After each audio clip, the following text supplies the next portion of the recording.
Welcome to the second episode of Shot in Nostalgia, where we continue to dive back into the history of wrestling and fully immerse ourselves in a timeline. We are continuing our journey through 1996 WCW. We're living one of the most memorable years in not only WCW history, but wrestling history. As always, I'm Stephen Acefield, the Ace of the Tavern. I am joined by my fellow time-traveling co-host, Mike Belcaster. What's up, Ace? How you doing, dude? Doing well. Happy Friday to you. Oh, getting ready for the weekend here. Hell yeah, with a little shot of nostalgia, right? Little shot of nostalgia. We're looking fancy. Got Sting in the pocket. I see you got Goldberg. We're fully immersed. I got little San Francisco toy maker right here. Sting paying homage. Yeah. He's still wrestling. Goldberg technically still active too. So our guys are still active in the pocket. They're killing it, man. So before we get into what you guys came here to see, let's take care of some housekeeping. Make sure you guys subscribe to the Turnbuckle Tavern. Go to turnbuckletavern.com to see everything that goes on here. You got all the shows. You know them by heart by now, but you got the fucking GCW show, Fig Night, Raw Down, AEW Wrap-Up Show, Honor Society streaming. But don't forget about Turnbuckle Sessions, visiting the tavern. Make sure you just go there and check out everything we have to offer. It's hours and hours of free content. As I mentioned, live streaming. I mean, jump in the comments. Let your voice be heard. All these things are happening live in real time. You guys can check it out. We will add, undoubtedly, Friday for Shot Nostalgia so you guys can see our nice little logo. In my opinion, the best logo on the tavern right now. We got to get some merch with it going on, but like and subscribe. Make sure you guys do that for us. It's not a biased opinion just because we're on the show. We're here for it. We love it. It's the FTR of Turnbuckle Tavern logos. So you heard that guitar purring, man. That sounded like you heard the hooves popping on the pavement. It was the Four Horsemen coming to the ring around this time, man. It brings you back. Yeah. Awesome times. Awesome times. And thank you guys for watching. We appreciate it.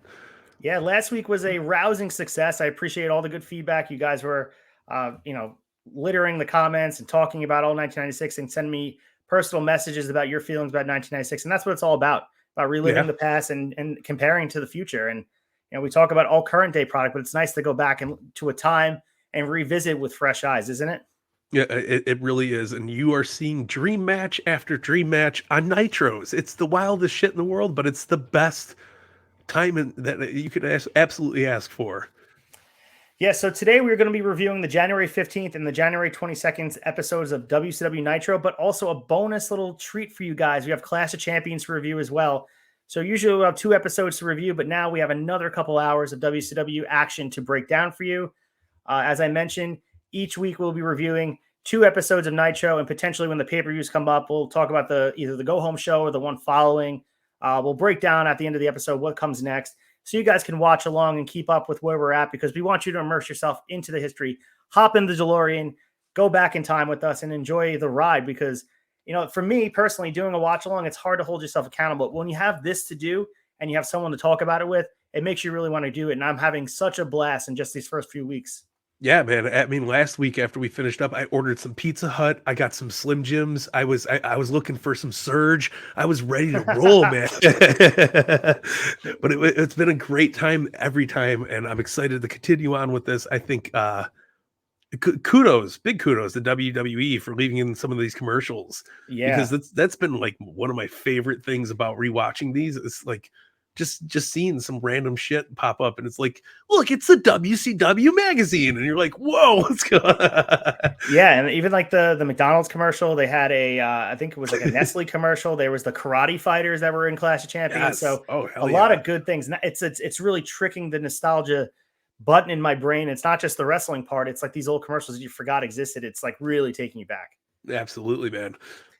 So we freshly watched all these episodes, all 3 episodes for you guys, fresh in our brain. And like we mentioned before, it's truly a shot of nostalgia. We recommend you follow along and watch along with us and be prepared for next Friday when we were reviewing the January 29th episode of Nitro and February 5th episodes of Nitro. The first pay-per-view we will be reviewing will be the week after, which is Super Bowl VI, which is shaping up to be quite the card. We don't know what happens yet, but February 11th, 1996, it's going to be quite the goddamn card. What a pay-per-view to get into. I am excited, man. And the hype, the commercials, everything is all there. Like, they leave it in, they make you want to see it. And I think that's just beautiful, man. And I'm so pumped for it. I'm excited to get deep diving into the Monday Night Show like we always do. I'm excited for Clash of the Champions. you get some awesome moments in there.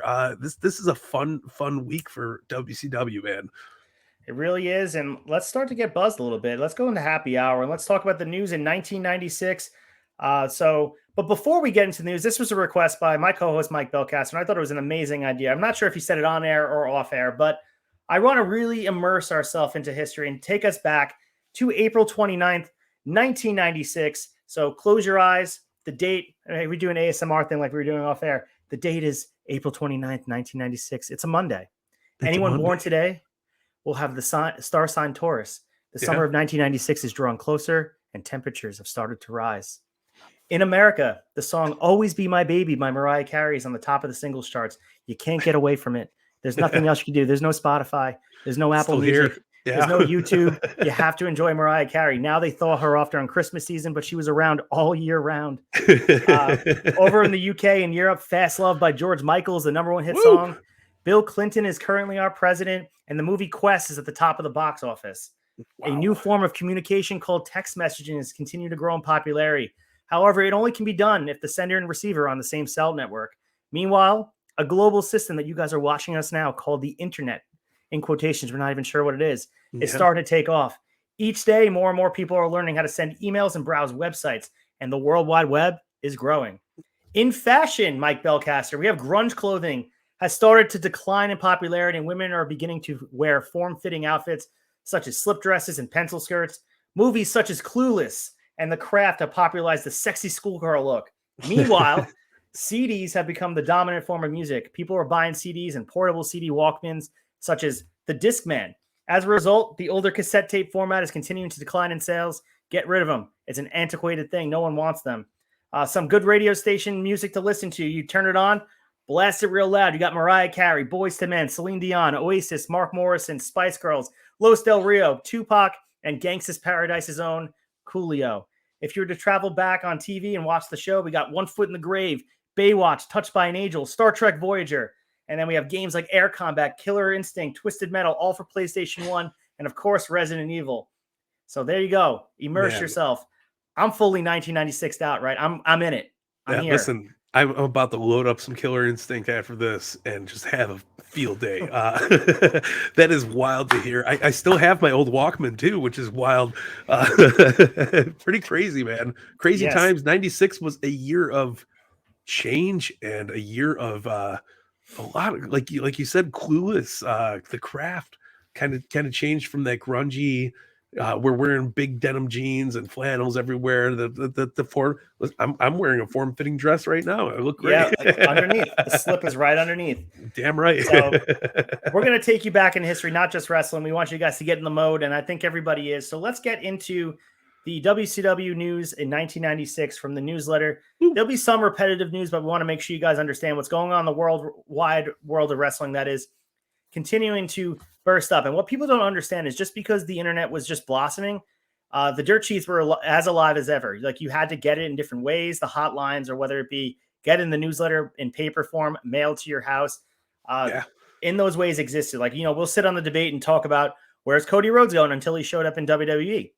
But back then they were having the same conversations. You just had to seek it out. So kayfabe existed in a big way back then. But if you wanted to be a smart fan, it was a lot harder back then. Yeah, 100%. And that goes beyond just the Observer. You had tape trading, all that stuff. There was no networks.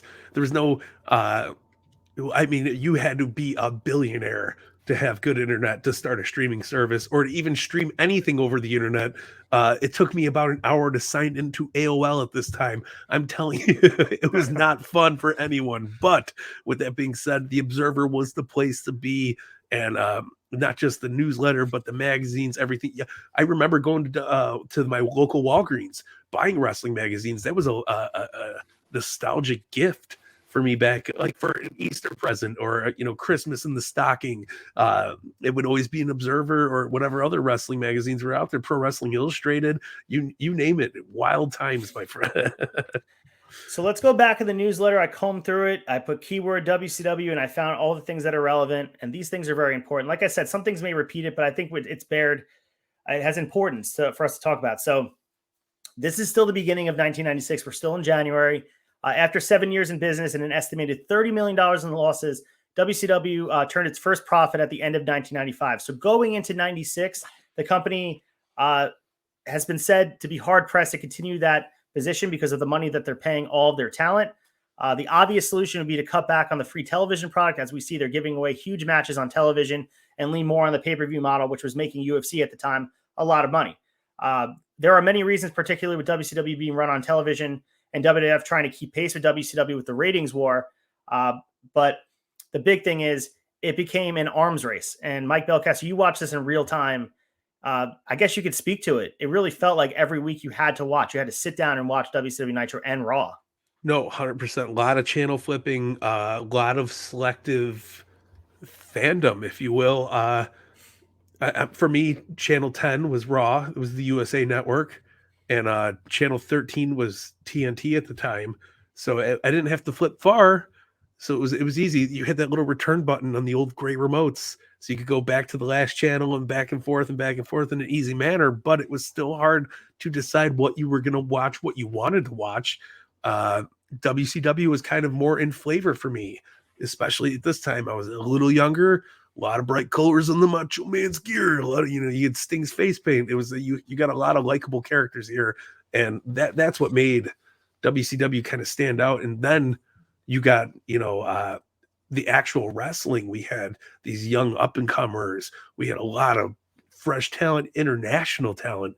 You had your Alex Wrights, your Eddie Guerreros, your Psychosis, Conan. Like we covered international in a big spectrum. So very cool. Hard to decide where you were going to lay on the fence that night on fandom, though. Yeah, and I think that's the best part about wrestling. Right now, it seems like everyone is so tied to their allegiances. Back then, it felt like people just wanted a good product, and I don't think maybe social media created this sort of fandom and polarizing opinions in all facets because.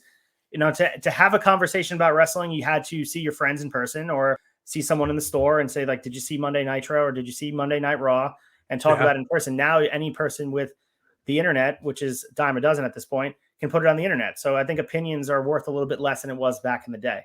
But Absolutely. Speaking about opinions, as far as, I guess, the opinion of Vince McMahon, someone who relied so heavily on steroids is using the media and the dirt sheets and any opportunity he had to take shots at WCW for having artificial stars. So the closing line on Raw for this week of the Nitro we're watching, it says the WWF new generation. There's nothing old or artificial here. So we talked about this last week about he's feeling threatened by the fact that all his big stars have gone. You name a Macho Man, Roddy Piper, Hulk Hogan, even down to Mean Gene, who's the in-ring announcer. Has gone to WCW. He feels threatened, so I think he's taking pot shots at the only thing he can, and that's steroids. But immediately after the show, McMahon released a statement saying the WWF is concerned about the health and well-being of its talent. Although on tonight's Raw program, we used satire to demonstrate a point about the WWF's steroid policy as opposed to Ted Turner's WCW, we realized that the use of steroids and other drugs and abuse are a serious issue. So clearly one of the people, like, they weren't publicly traded then, but someone got in his ear and said, like, they could probably sue you for slander if you continue to go down this path. But my thing that I'm stuck on is it's so hypocritical of Vince for someone who built his empire in the backs of guys that just he turned a blind eye to everyone loading up on steroids and almost encouraged it. I would say. Yeah, no, 100%. And it even goes beyond wrestling. I mean, baseball was highly steroid influenced. Football, you name it. There wasn't really a sport out there that wasn't. Maybe air hockey, like, because that was such a big thing back in the day. But I feel like he was just basically trying to save his ass. Nobody gave a shit on WCW's end, I don't think, and nobody was getting heat on WCW's end back then either. It wasn't like, oh, Hogan's using steroids at Turner's show, and like, it wasn't a big deal. But Vince was under scrutiny from the public eye for the steroids and everything going on there, that he kind of made that move to clean house a little bit and then also start propaganda against it. Oh, no, we don't do that here, pal. That's not what the WWF is all about. We're sports entertainment. This is kind of the beginning of the sports entertainment viewpoint of pro wrestling. It's wild. Yeah, the negative effect of steroids forced Vince's hand, and I think the only reason he did it was because of the bad optic that it created on his end with the lawsuits, and he had the trial, and he was embarrassed. So he was almost forced to move to the Bret Harts, the Shawn Michaels, to the smaller wrestlers, and guys that were just more naturally inclined to be muscular in a natural way, not the enhanced way that we saw with Hogan and Warrior and even Macho Man. But WCW was kind of striking while the iron was still hot. People still like to see these larger than life people, and I think Vince, for him to have this conversation now, it's not based on the health of the guys. He didn't give a shit about the health of Jim Hellwig or Hulk Hogan or No. or Randy Savage. He just saw dollar signs on his end that, like, oh, I built these stars, and then where's a way I can undercut them? And it's, cutting out their image. And at the time, no one cared. It was just an accepted fact that if you're watching baseball, like you said, if you're watching football, and especially if you're watching wrestling, they're just doing steroids. And like, I don't encourage it. Obviously you don't either. We don't endorse it. It just was a matter. It was a matter of life at that moment, that to have a job in pro wrestling, you need to look a certain way. And the way you would look had to be chemically enhanced. There's no way around it. There's no way a guy like Ultimate Warrior exists in the real world. Like, he needed the enhancement. He was a muscular guy before that, but where was the line drawn as far as what was muscular enough? And I don't think Vince ever had that answer for anybody. No, absolutely not. And listen, kale wasn't a thing back then. Nobody was on a health kick. Kale was a garnish that sat around your buffet at Pizza Hut. Like, it wasn't something that was edible. And nobody was living a healthy life back in the 90s, I think. At least it doesn't feel like that. Lots of TV dinners, Mike Belcaster, right? Yeah, TV dinners and Dorito 3Ds in 1996. Oh, I love the 3D Doritos, man. So WCW's response to the first Billionaire Ted segment, which we talked about last week, was repeated all week on every show and heavily hyped up for a new segment on Raw, which was largely nothing. WCW adopted a hollow tagline that they are nicer and care more for their fans because they're putting their best matches on free television in the form of pay-per-view, in the form of TBS Clash of Champions, which we'll talk about when we get to the entree of this shot of nostalgia. Yeah. After a year where UFC, we talked about them on pay-per-view, was drawing more on pay-per-view than pro wrestling, despite having no TV or character development to back it up, there was a lot of talk in the newsletter about changing the format of wrestling television and just going to strictly pay-per-view. Do you remember that being, they never mentioned it, but do you remember that being a thing, that maybe they would just move to just pay-per-view events? No, not necessarily, but I do remember the UFC thing was kind of still in that era of like, oh, it's too grim, it's too reckless, too much blood. It was a blood sport back then too. It wasn't as TV friendly as it is nowadays. So I think that pro wrestling kind of had the upper hand at that.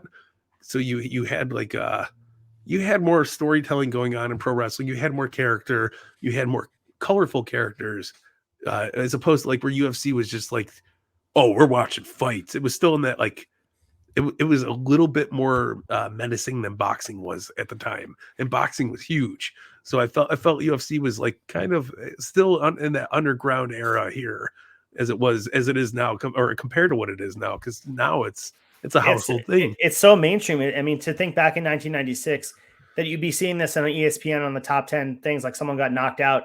Like you said, it was looked upon as really grim. We want to talk about the health of competitors, seeing someone take headshots to the head. And like, we want to talk about fixing the helmets in football and getting out collisions in baseball and making sure no one's fighting in hockey. But somehow we encourage these UFC fighters to just go out there and bare knuckle bruise each other every single night. And I'm not saying that they sign up for that. I get it. Like, they're trained fighters, but you can't have it both ways. You can't say don't take steroids because you don't want someone not to have a heart attack because of the effects it has on your heart. But also, getting hit in the head repeatedly for money also has its ill effects as well. 100%. And like, this was a time where hockey fights were huge. I was a big Blackhawks fan back in the day. I used to go to Blackhawks games with my dad all the time. And my favorite part of it was when they would start fucking each other up. So like, it was a different era. We were a little blood hungry. We were a little into the violence. We wanted more of it. And it's such a wild time, man. So it's interesting that they talked about in the newsletter that in Japan was similar. Obviously, they had a wrestling company there with All Japan, and New Japan was still getting its feet under itself as far as mainstream media in the North American market. But declining buy rates really aren't much of a surprise to people who can't pick up on an easy lesson that's been played out elsewhere, is what Dave Meltzer said. But then again, he said WCW and WWF paid attention to what over the past year has killed the business in Mexico. They wouldn't be walking straight into that trap either. So Dave Meltzer clearly was wrong. He said expanding the pay-per-view market wouldn't be good for the business. Obviously, Vince, whatever he did, could have been luck, could have been just good insight and good foresight to have and good people around you to help make good decisions. But Yeah. Meltzer was certainly thinking that WWF was on the downswing and they were looking into the wrong model to, I guess, present their product on pay-per-view, not just on weekly television. Yeah, it's weird because I mean now we barely even have pay-per-views anymore. We have premium live events, That's you true. know, and I mean, looking at it, maybe that's kind of like the thinking he had back then, but I don't think that we were prepared for it yet. You know, just much like anything else, like you couldn't build a Tesla 10 years ago. You know what I Right. mean? So now, like we're seeing the wrestling side of that where, oh, we have all these streaming networks. Like why charge for pay-per-views? Get the view numbers from subscribers and blah blah blah. And I think Vince was ahead of his time with that, but I just don't think we were ready for it yet. I agree. I mean, a lot of what Vince has done over the past 10, 15 years, people couldn't have seen at this point in 1996. It's hard to see, the forest through the trees because unless you have an overhead view, maybe Vince had I mean, Vince is an elite level businessman. Let's just be honest with each other. Yeah. People can dispute what he's doing and his decisions he makes as far as the product goes, but there's no disputing that he took what was a not backyard, but back carny type of thing that people did and made it into this accepted form of entertainment. It's actually remarkable. Yeah, he took it from the circus and brought it to our living rooms. Yeah, literally. Yeah. Some would argue that Ted Turner wanted to keep it in in people's, keep that spirit of the circus level mentality, but wanted the money of, what Vince eventually got. Like what Vince is doing now is what everyone was driving towards at this point. We were still over 20 years removed from it. Wild. So we had some changes coming up for Clash of Champions. So at the time of this print, they were talking about the card being changed. So WCW announced on its television this past week some changes from the original Clash lineup that aired on the 23rd of January. Brian Pillman was replacing Lex Luger in a singles match with Eddie Guerrero. So we did get that beautiful match. And we'll talk about that incident that Brian Pillman had with Bobby Heenan. You guys may recognize it, but if you don't, we'll definitely get in depth with it. And I think you guys will be interested in that. But to think we wouldn't have gotten that if Luger would actually wrestled on the card as he was supposed to. Luger and Sting will be working as a tag team against Bobby Eaton and Steve Regal rather than the original Sting versus Pillman and Luger versus Guerrero matches. Public Enemy versus Nasty Boys match is back on the books. It wasn't supposed to be because Public Enemy was uncertain to be signed full-time at WCW. Public Enemy is using that. They weren't even sure if they were going to be using the Public Enemy name. There was some dispute as far as if ECW had rights to it. Conan versus Psychosis with them billing Conan as Mexican heavyweight champion. And the actual heavyweight champion came out with the belt. They didn't give a shit. He wasn't the heavyweight champion. It was Keith Roth Jr. So I guess revisionist history. They knew people didn't have access to Mexican television. So they're like, oh, Conan's that Mexican champion. Let's put the belt on him. Yeah. And they actually defended the title on this show as well. I mean, we saw Conan get the win here, but we'll talk about that. And in addition, they decided to air a wedding between Sherry and Rob Parker and have Disco Inferno versus Kevin Sullivan and Alex Wright versus Dean Malenko all shoehorned into a 2-hour broadcast. So a lot of changes going into Clash of Champions. This is kind of similar to what we're seeing modern day with Battle of the Belts. There's been some changes on the fly. The first Battle of the Belts, we saw Cody get COVID, so we had to have the Sammy versus Dustin match. So I don't know. It seems like there's been some precedent set way back in the day that, live TV happens and you have to make adjustments, right? Yeah, no, and history does repeat itself as we're clearly watching here. There's a lot of on the fly decision making and still going in the same kind of direction. Pay-per-views. We've seen reports of Vince changing Mania hours before Mania is going live. Yeah. Nothing really gets that far from where it became. So it's crazy to think about. I think they did good changes for Clash of the Champions, for the most part. But it was a good show, man. Everything was great this last 2 weeks here with Clash. I thought we built really well into it. I thought the buildup was really cool. lot of surprising matches going on Nitro and into it. Yeah, but still very wild to think about. This Clash of the Champions really runs close to this Battle of the Belts that just happened recently. Yeah. Yeah, it's wild, man. And I'm still popping over. Yeah, fuck the Mexican wrestling show. We don't nobody's watching that shit. Put the title on Conan. Who cares? Like, can you imagine they did that today? They were like, oh, we don't care who's AAA tag team champions. Like, at least Tony Khan, I mean, he has no choice to at this point because everyone can just look it up online. Yeah. There's a Wikipedia page for AAA now, but back then, who's going to tell you? No, absolutely. It's wild shit, man. So also in the news, we had Terry Bollea. You guys may know him as Hulk Hogan. He filed a lawsuit on January 4th of this year against a Minneapolis woman and her attorney, charging them with extortion. So according to a story in the January 5th USA Today, Johnson's partner, John Wood, was quoted as saying the letter dealt with claims against Hogan for reprehensible conduct of sexual nature that went well beyond harassment. In quotes, when she made an effort to resolve the claim without going public, they characterized it as extortion and proceeded to sue. No other details of the allegations were released by either side.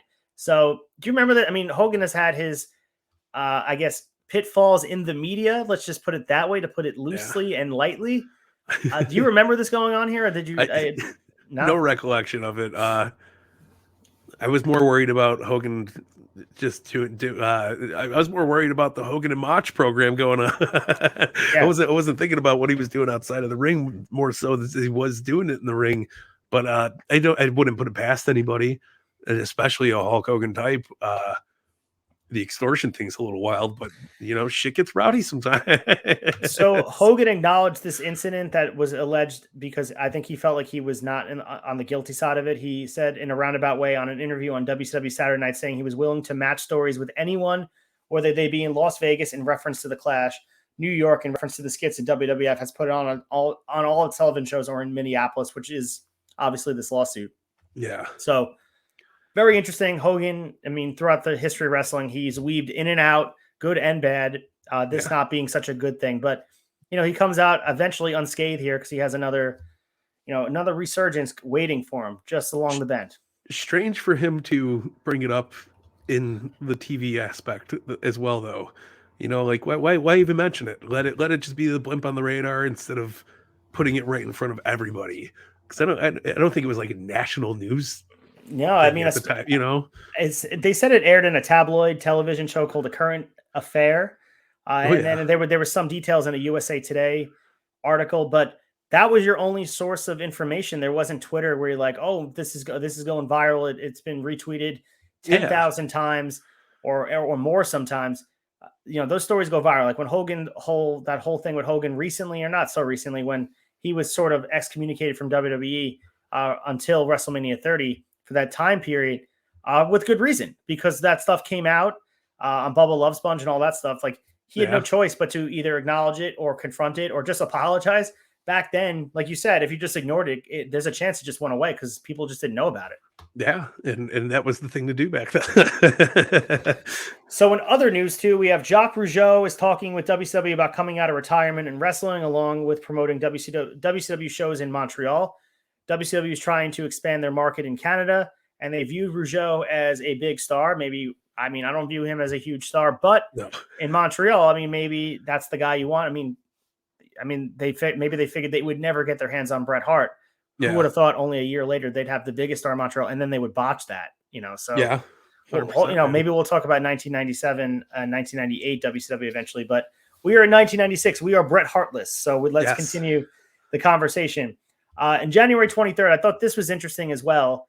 Dave Meltzer was finger on the pulse here, and I don't know if this is revisionist and he's going back and editing it, but he had said in the beginning of this, he expected this to be a week of major title changes. This was in the January 23rd newsletter, right before the Clash aired.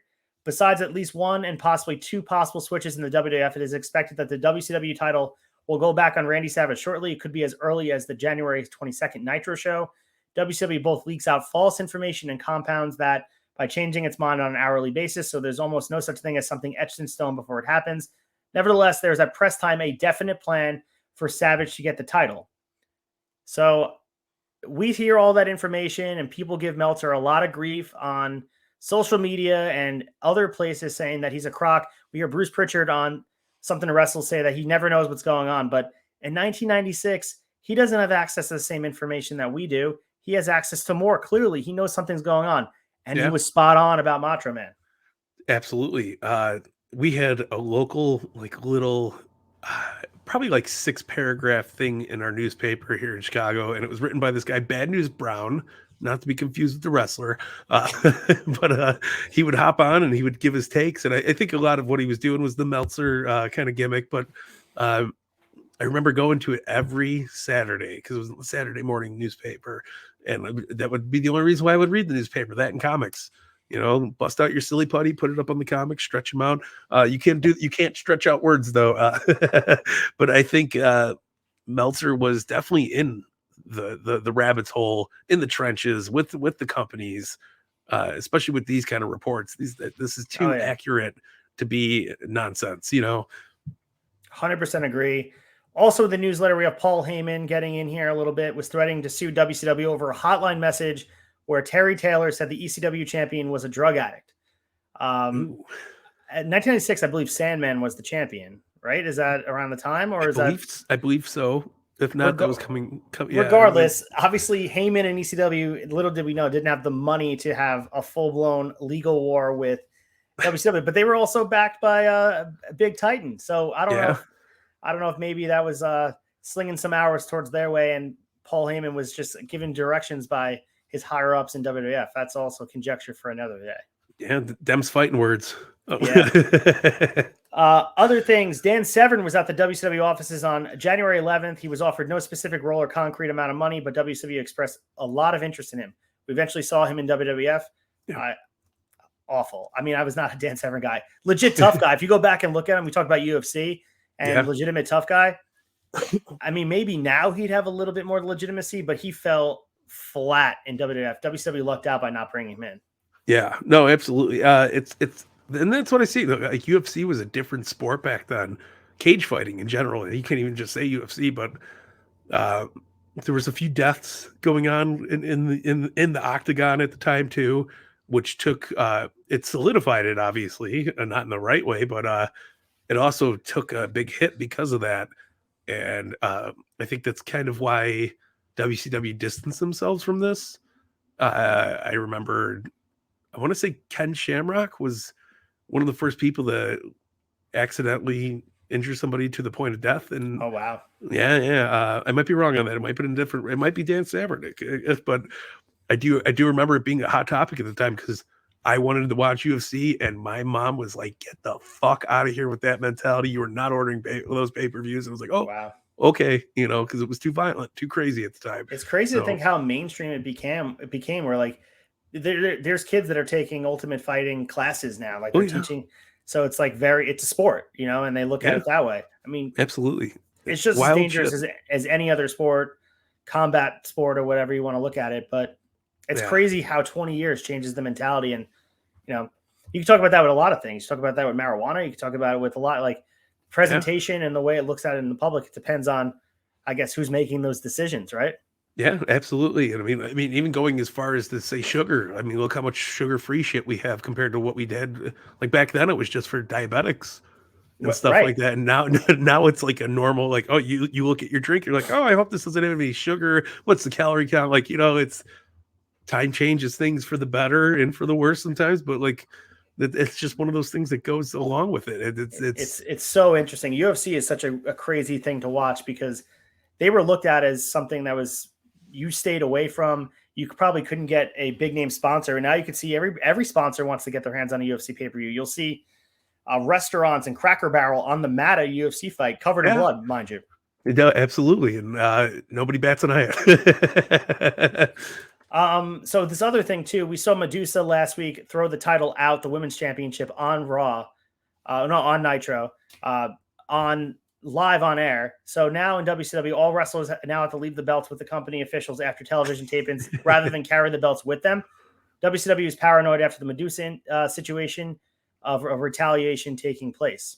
So, yeah. So, I mean, it's kind of like you shot the first shot in the line for people, and now I mean it's surprising to me that Vince never did it back to him, But I think Yeah. Vince had a lot of respect for the history of wrestling, that was a line that no one decided to cross. I mean, we saw Shane Douglas do it and Chris in ECW, and then we saw Medusa do it. But I mean, I can't really think of another time that it's been done on national television. No, I mean, listen, the future Montreal screw job was because of this incident. Vince did not want his belt popping up on WCW TV, for rightfully so. It's wild to think about, and it was crazy that it was going, like it was a thing then. Yeah. It was a needle mover, if you will. But I think Vince was not only didn't want to be like throwing those kind of shots, but I think Vince also just was he was trying to stay away from that kind of taking dirty shots at the other company. Not so much with the Nacho Man and the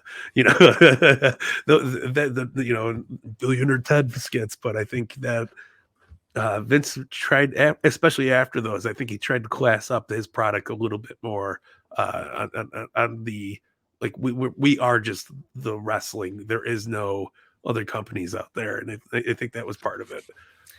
Yeah, so we also saw WCW cut way back on the budget for jobber expenses at the next Orlando tapings that they had coming up. So they would be using far more local guys and giving them hoods to make them appear to be different characters as they work way more often. So I thought this was a nice little nod. We see a lot of our favorites on the independent wrestling scene work SmackDown, Raw, even AEW. They go to AEW Dark Elevation. Yeah. And that's how they first get their step in the right direction. There's been some people that have appeared on the Tavern that's been on Raw and SmackDown and been on AEW Dark. And we just talked about Phil Cardigan, who was on wrestling on Barstool. He was on SmackDown on WrestleMania weekend as someone in the crowd. He didn't wrestle, but still, it was his appearance there, and he was a local talent. But that does cost a little bit of money. So absolutely. So yeah, it's very interesting for WCW that's making money, not quite hand over fist here, but they are spending very loosely on talent. They clearly had an idea that they were hurting. Maybe the Hogan dividends weren't paying back yet. That they were like, all right, we got to start cutting somewhere. And I don't know if jobbers are really going to save you the money that you're spending on these guys like Hogan, Mean Gene. I mean, all down the list. Go down the list of who's on this roster. I mean, you got Sting, Flair, Hogan, Macho Man, Randy Savage. You got Brian Pillman, who was a big deal at the time. Yeah. It's not pocket change by any means. 100% agree. And the last thing on our list of the news, and we went through this pretty quickly, and this has been a lot of fun. And I try my best to pour through the newsletters. And if you guys have anything we missed in 1996 that you'd like us to talk about, please make sure to comment either on Instagram or right here on YouTube. It does help a lot out, and it can drive the show in the direction you want it to go. The last thing is 123 Kid has been in physical therapy for a hip injury and missed the entire last tour, but will be back for the Royal Rumble. Sid suffered a neck injury on 12/9 and got progressively worse. After the Nassau Coliseum show, he was pulled from the semi-main event and moved to a prelim match. The reason I mentioned 123 Kid is that he would be destined for WCW a little bit later. And he was a big part of what went on there. And then he made his return during the Attitude Era as X-Pac. But 123 Kid was once a promising young star in WWF, got his shine there at Razor Ramon, found his way to WCW, developed the Six character, was a huge part of the NWO. People, I mean, went in the WWE Hall of Fame. We're in 1996, pal, so WWF. So he went into the Hall of Fame in the NWO, and there was some dispute about should it just be the original three? Why would you include X-Pac? But I think X-Pac deserved to be there. He was there from the jump. Like, he wasn't at Bash at the Beach, but he might as well have been. Like, it was only like 2 weeks later that he joined. Yeah, and listen, he was the baby of the group. He was the guy that was going to lead the future, and he came in strong. He went strong with it. Even when he jumped back to WWF, he was a revolutionary because he was the first guy to do the double jump. I think, where it was like bam, bam, bam, and you were like, "What the hell's going on?" And yeah, man, I think he well deserves to be in there. Yeah, the other interesting thing too is Bob Holly popped up on the list for the first time ever. And so this is an interesting story. So let me find it. So after the Nassau Coliseum show, Sid was pulled from the semi-main event and moved to a prelim match in New Haven, where he was asked to put over his friend Bob Holly, which he did, and then left. The boys, all or many, came to the conclusion that his injury was a work, and he left over being asked to put Holly over in a prelim singles match. He's supposed to be out of action 8 weeks. There may have been contact with WCW, either from him or WCW also believing that he was gone from WWF and talking about bringing him in. But but because of his past problems, WCW decided not to pursue the situation. Do you have any recollection of this stuff with Sid? No, not at all. I remember hearing ramblings that Sid was going to go, from WWF at the time to WCW. Was I observer, in the news third sheets with it? No, but I think I read it in a magazine or something.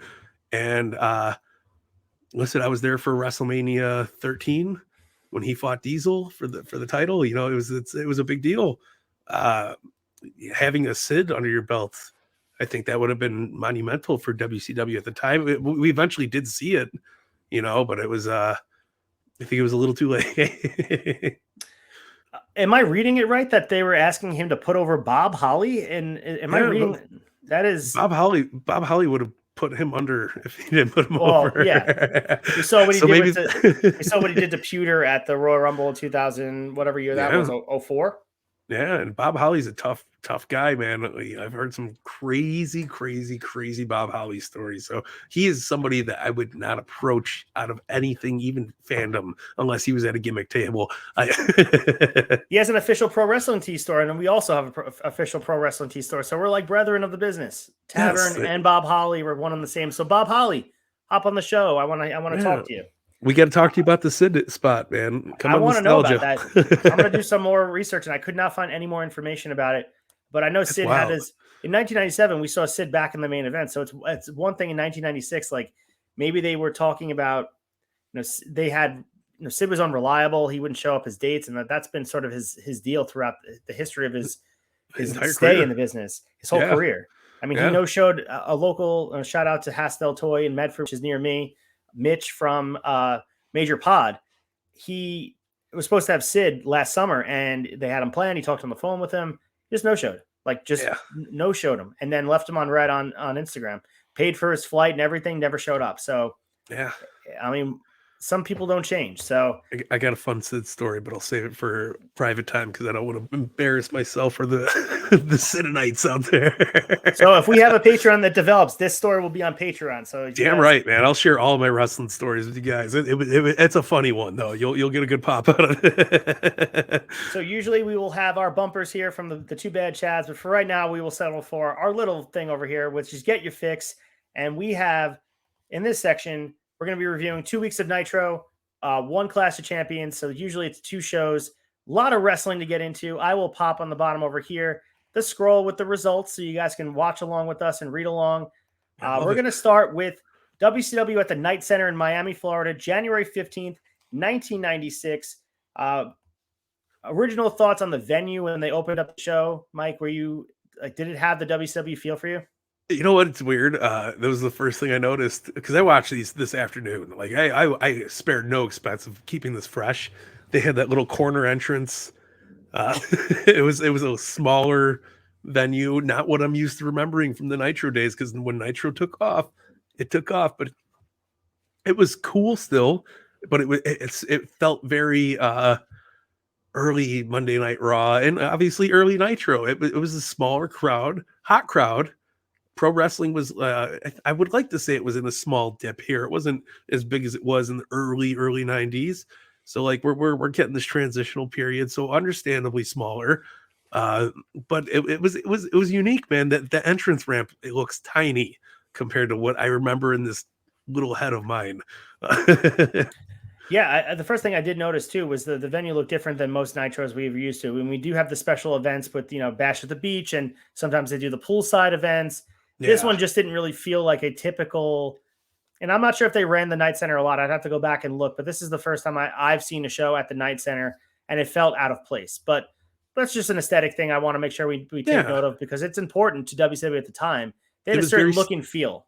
It was very studio-esque compared to an arena. You know what I mean? It felt like it was like in your local small venue, not your Madison Square Gardens or Superdomes and Thunderdomes and all the domes. Yeah, so let's start with the first match, the opening match. We had Lex Luger defeating Randy Savage via the torture rack. So we were texting about this match. Very confusing, first of all, because of the length. Yeah. Because of the finish, especially with the knowledge that we would have only a week later of what would happen. Yeah. What's the idea here? Do you like read into this since you were watching at the time? Was it just like nearsighted booking, or did they have plans for Luger to potentially take the title off Savage eventually, or did they not even think about that? They didn't care. I don't know. It doesn't feel like it was well thought off. I feel like it was one of those quickly thrown together matches. Like, let's put two big names in the match, especially knowing what happens later in the rest of our breakdown here. But yeah, I don't understand the push behind it. But Luger was kind of the over guy. You know, he looked great in the ring. I don't maybe it was trying to set up something and it didn't really pan out the way they wanted it to. But yeah, it literally ends. Macho Man goes up for the elbow drop, misses the elbow drop, and then Lex just slaps him in the torch rack, and we're done there. We're out of it. We're out of here, pal. Like it seemed like the announcers were just as confused as we were watching because they both said like, "Oh, well, he's going to put him in the torch. He has to pin Macho because there's no way Randy's going to tap out." And they were shocked. I mean, he didn't visibly tap. He, I think, verbally gave up, but no matter what, he submitted. And I can't think of another time that Randy Savage has looked weaker. And it's just bizarre because he goes into a week before he wins the world championship. And I've never seen Randy Savage look weaker. It was almost sabotage. Yeah, it was weird. Like even him missing the elbow beforehand, I was like, what the fuck is going on here? And very weird. Yeah, but it was just not it's not your typical madness match. It's not your typical anything. And then he taps out, and it was a weird showcase for both guys. I mean, they put Luger over, but Luger is kind of in this turn phase, and it was wild. But they knew that Savage would be facing the winner of the match because throughout the whole match, they're talking about Savage will face the winner of Flair and Sting later in the night. Yeah. Yeah. But match only went 5 minutes and 10 seconds. Jimmy Hart was inexplicably missing from ringside, who's usually there. They explained his absence by saying he was in a meeting with Flair right now. I'm not sure. I tried to find in the newsletter where Jimmy Hart actually was on this Nitro. I tried my best. If you guys know where Jimmy Hart was, if it was anything that's of note, please let us know. But match only went 5:10. So in some of the notes, people are saying Randy Savage did not give up. And said Luger, they said he didn't give up because the ref called for it because it was too dangerous for Randy. I don't buy that. No. The ref wouldn't call that. So also of note, I went back in history, Luger had 4 straight wins over Savage at this point, and Savage still gets the title shot after he's had a rematch since losing the title. So very confusing. Like, is it a shot at Luger to keep him down despite him having wins? Or I don't know. It's just sabotage, especially if you knew he was going to win the title next week, and clearly they did. What's the deal? It was WCW booking. That's what it'll chalk it up to. Yep. Hell of a way to open Raw or Nitro, though. I'll tell you that. Hell yeah. I mean, how often are you going to see Macho Man Randy Savage opening a show? That is what we're all here for. Absolutely. So we also had on this show a big appearance by, I'm pulling it up right now, the 4 Horsemen in the Dungeon of Doom coming out together in the ring.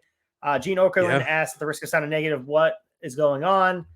So there's a lot going on with the whole conglomerate of Kevin Sullivan, the 4 Horsemen, Pillman, the Giant, this whole mess of things going on with Savage, building towards the main event later in the night.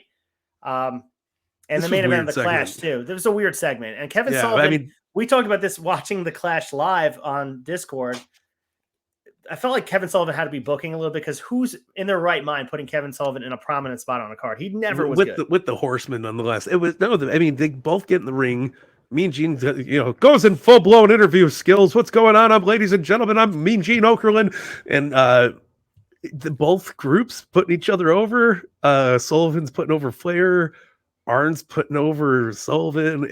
And then Pillman starts talking. Arn slaps the living piss out of fucking Pillman, which looked great, but it made no sense. The Doom was telling them, "Oh, you could use our big guy. You could use the Giant, pal." And it was just weird, but I guess it kind of built in the Clash a little bit, but not really. Yeah. And it was just one of those like, what's this? This was a weird 2 opening segments for any show, let alone WCW Nitro. Yeah, as a time capsule, it's weird to go back in the moment. I can't imagine watching it live. Maybe it made more sense and people felt a certain way because certain characters had their spot on the card. But now going in, knowing who these guys are in the full history, the full scope Yeah. of wrestling, it's interesting to see how they're interacting together because it doesn't fit how I pictured they should be if I was Yeah. fantasy booking it from scratch. For sure. So I feel like we all felt like Chris Benoit during that promo because he was just sitting there with the suit on going like, what the hell is going on? yeah. So the next match we had on the docket was the Public Enemy versus the American Males, and this was the WCW debut of Public Enemy after long deals with trying to get them in, and they were a highly touted entity from ECW. They built up their brand. There was a bidding war between WWF and WCW. I thought this was a very underwhelming debut, 3 minutes and 28 seconds. But after the match, they set Bagwell up on a double stack of tables, and then Rocco Rock puts him through it nicely with a somersault plancha. That's what you kind of take from the debut. And I think, that's what they're known for, these big spots and fun. And then like you did all the dancing and stuff, and they come out with a lot of energy. That was their gimmick. What I noticed WCW struggles with, and this is coming from someone who watched WWF more religiously, is getting guys in and building them up. Like you can go back in the future with Bret Hart. The way they brought him in was garbage. Yeah. But like once they're in, they kind of find their way in. I mean, Bret Hart never got going, but Public Enemies did, and we saw some good moments for them throughout WCW. But what do you take from them not having the ability to, I guess, set these guys up to start? Like Public Enemy starting with the American Males, not really how you book it. I guess in hindsight, the American Males were a tag team champions at some point. We had a young Buff Bagwell, we had a young Scotty Riggs. Fucking weird matchup there in its own merit, but I think they were just kind of trying to give them the easy come in, win, do your shtick with the tables, and what kind of tables were those? I'm still fucking confused about. But it was just a awkward spot. But maybe GCW can get their hands on those tables. That would be nice to see. In some with some painter ladders and then a couple doors, you got yourself a real table. They would not break easily. They kept sliding off of them. I was like, come on. Oh, it was a mess though. But I feel like they just kind of threw Bagwell and Riggs to the Public Enemy, new guy. Oh, we'll put you over, and it only goes so far, but like it's your promised debut. Like, oh, well, we want to go over when we get signed. We want to do that. Like maybe that was just contract fulfillment, and Buff was not the stuff back then. Yeah. So the next match here, we have the WCW World Heavyweight Championship, Ric Flair versus Sting. We did have Jimmy Hart at ringside, so maybe he was late. Maybe he just was running late. Something was going on. He's doing his hair. Getting ready, maybe spray paint in the jacket. Yeah. So as Sting opens the match, I did write in my notes that he looked at the camera and said, "Here we go again." I love how Sting interacts with the camera on his way out. Just a nice little nuanced feel. Cena did a little bit of that later on in his run, where he's talking to the camera. It has a nice, it attaches yourself to the fans at home. And Sting had a really good job of reaching out and touching them, if you will. Absolutely, not in the inappropriate way. It was good. It came across good. Listen, we had Sting and Flair in a main event on national TV a week preceding one of their bigger events, which was Clash of the Champions. It's fucking wild. Rewatching this, that's what stands out to me. That's got that AEW feel of like an Omega Danielson match kicking off the show. Like you're like, what? We're watching Flair and Sting, and it's a little bit of like what they went on to be, what they were even then though. Like it's huge, and I thought this was a really fun main event, fun match. It was good. We had Hogan and Macho Man come down. Because Luger, this is where I was saying maybe Luger got that win because he was kind of in that mid-turn space. And he I love the promo with Macho Man, Hogan, and Sting afterwards. He's like, Luger knocked you out. And it was like, what me? Like me and Gene selling it, like, wait a minute, you don't know what the hell happened to you? And and Sting sold it really well. I thought this was a great, nice little segment here. I thought it was fun. Obviously, it was the truer main event of the night too. Yeah, but it was a good match up until the Luger shenanigans, And Yeah, the match went 11 minutes, 7 seconds, which was a long match for WCW Nitro. It was a really good match, like you mentioned. It started off with the typical Sting Flair shenanigans. Sting no selling and press slams Flair. Flair rakes the eyes and chops Sting down to take over. So all the famous spots, if you watch any Sting Flair matches, it was a stereotypical match, aside from the ending that we mentioned. We had Luger hitting Sting with the megaphone by accident. Flair hooks on the figure 4, and it doesn't matter because Sting is KO'd. The ref counts the 1, 2, 3, and Flair retains. Sting finally gets his fair shot and gets screwed over by his tag partners. The Wrestling Observer gave this 2 3/4 star. I thought that wasn't fair. I think it should be 4. No. I mean, the match was really good. Yeah, easily a 3.5. Like we'll meet in the middle on this one, you know. Like I thought it was pretty good. I thought it was a fun match. Obviously not either one of the men's greatest matches, but it was definitely a contender for a fucking Nitro match. Like it was good stuff, man. Absolutely. Yeah. On free television. This was not happening on the other side of the program. Let's keep that in mind. In 1996, it definitely was not happening. Yeah. Wild times. We have Gene Okerlund meeting the good guys in the ring. Hogan and Savage both tell Sting what a dope he is for trusting Luger, because now it just cost him the gold. Sting is so loopy after getting hit with the megaphone, he doesn't know what happened. He runs to the back to talk to Luger. And now it's just Hogan and Savage in the ring. Hogan confronts Savage about him getting another title shot next week, and when he thinks he's the one who deserves it. So yeah, more of Hogan and Savage always being intertwined, and not in a good way. It feels like Savage is finally getting his WCW run off to a good start, where he's going to win the title. He's going to finally get off on his own, and he's still he can't get away from Hogan. Hogan is part of the reason in WrestleMania 4. Like, I know they were doing the Mega Powers thing, but Hogan had to be in the ring when he's celebrating. He had to get involved. I don't know. Savage just never could stand on his own. I don't know. Hogan was just, I don't know. It was such a shame too, because I think Savage was the highlight talent out of Hogan and Savage. I really do. I think Macho Man had everything it took to strap a rocket on him and put him over to the top. And funny thing is, on Turnbuckle Sessions today, we are going over the birth of the Mega Powers. So very, very fitting here. But I feel like I feel like this was the death of the Mega Powers coming out of like this program here. We see Macho Man kind of like pulling himself back from Hogan, telling him like, get out of my face. I don't want it. You know, like there was tensions there that have been brewing since their WWF run. So I feel like this is a good head to build up to. They shook the Sprite up, you know, they're ready to open the can, and there's the fizz, all the pressures there. And I think WCW did do a decent job building up to that. Yeah, I mean, the two guys are just like, they're larger than life.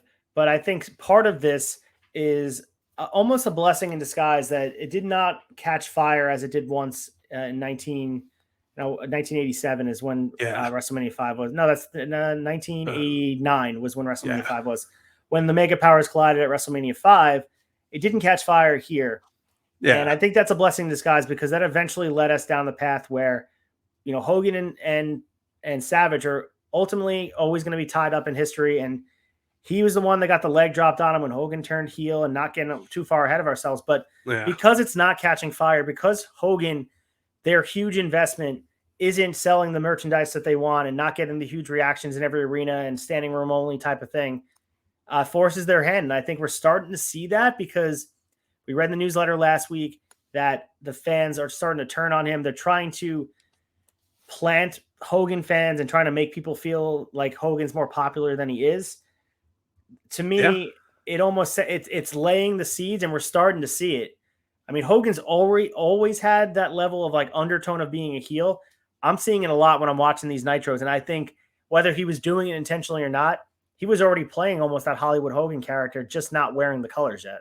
Yeah, and to bring it up to like our day and age now, it was almost akin to how Cody was in AEW before he left.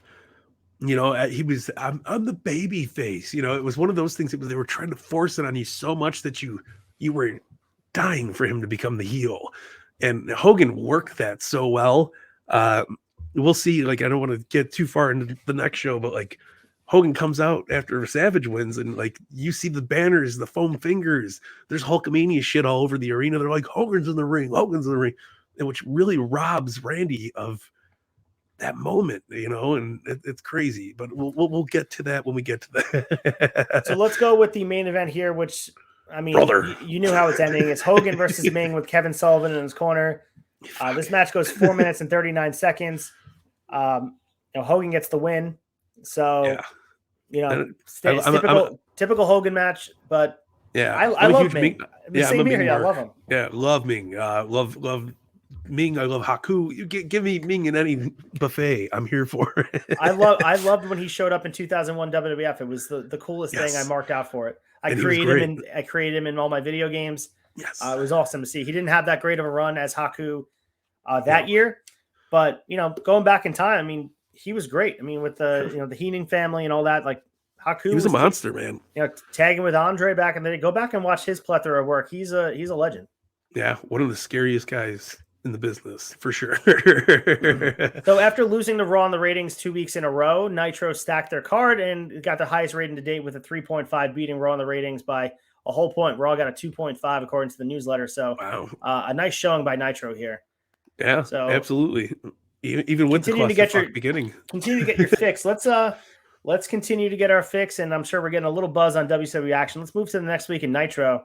Brother. And you see the banner change. We got the 22nd of January, 1996, and this card was from Caesar's Palace in Las Vegas. This was more akin to what we recognize from WCW. Yes, absolutely. Good presentation, and I do want to take a minute.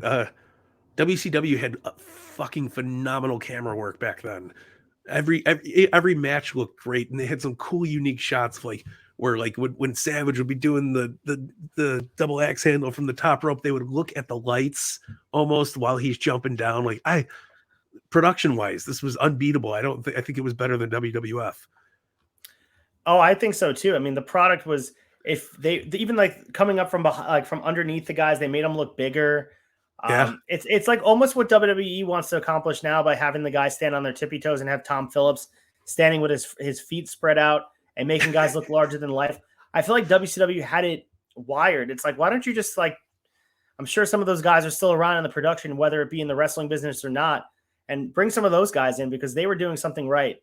All these guys felt awesome, and the shows felt important. I don't know if you can quantify that, but just the way everything with the way the lights were shining on everybody and the way they were, everything about it made it feel like it wasn't just some random event in January on television. It felt like must see TV, a big fight feel. Yeah. Like I said, I mean, and big fight feel was, they opened with the world title. Yeah. I mean, first, before we did that, they got into that, they bring Conan on.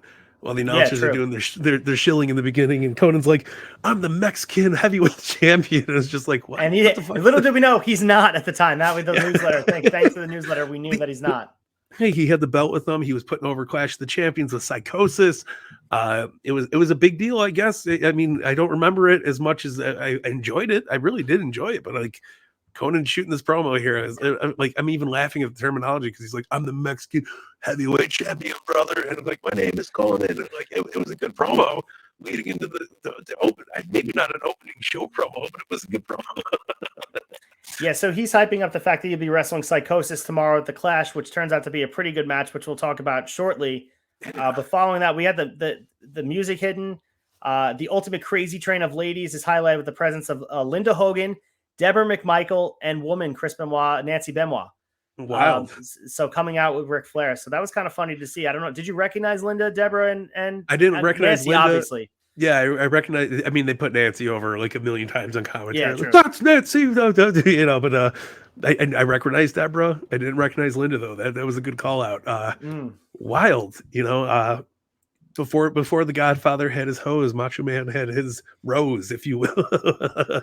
Yep. So Hogan gets involved again. He stops Savage on the way to the ring and wishes him good luck because secretly we know that he wants to get involved and just steal the spotlight. I mean, that's quite clear. So thoughts on this match? For just aesthetically, Macho Man obviously goes over. You could talk about how it happens. Yeah. 8 minutes and 3 seconds. This is his second WCW World Championship. Does it feel more important than his first? I thought it did. Just because, I mean, it was a random title change, especially after losing the Luger. I think the Luger match might have hindered the excitement behind this match a little bit, but still, you're looking at a match between Hulk Hogan, or not Hulk Hogan, shit. You got Macho Man and Ric Flair for a title. It was huge. WrestleMania 8 rematch for the brother. championship. Yeah. It was so cool though, and like I thought it was well done. I thought it was a great way to kick off Nitro. I thought it was that, like, you don't see a lot of title matches thrown first like that, but this was it really built up the thing. And after the match, we like Hogan rushes out to the ring. Oh, brother, let me tell you something. I'm so excited. The madness is taking over WCW, dude. And like Macho Man kind of gets eye to eye with him. He's like, you knock that shit off, you know. Like, Yeah, it was shades building, of man. WrestleMania 4 for sure. Like we all know how that ended up, and we eventually have the Mega Powers colliding. Maybe they're trying to plant the seeds and repeat history. Yeah, maybe a little bit.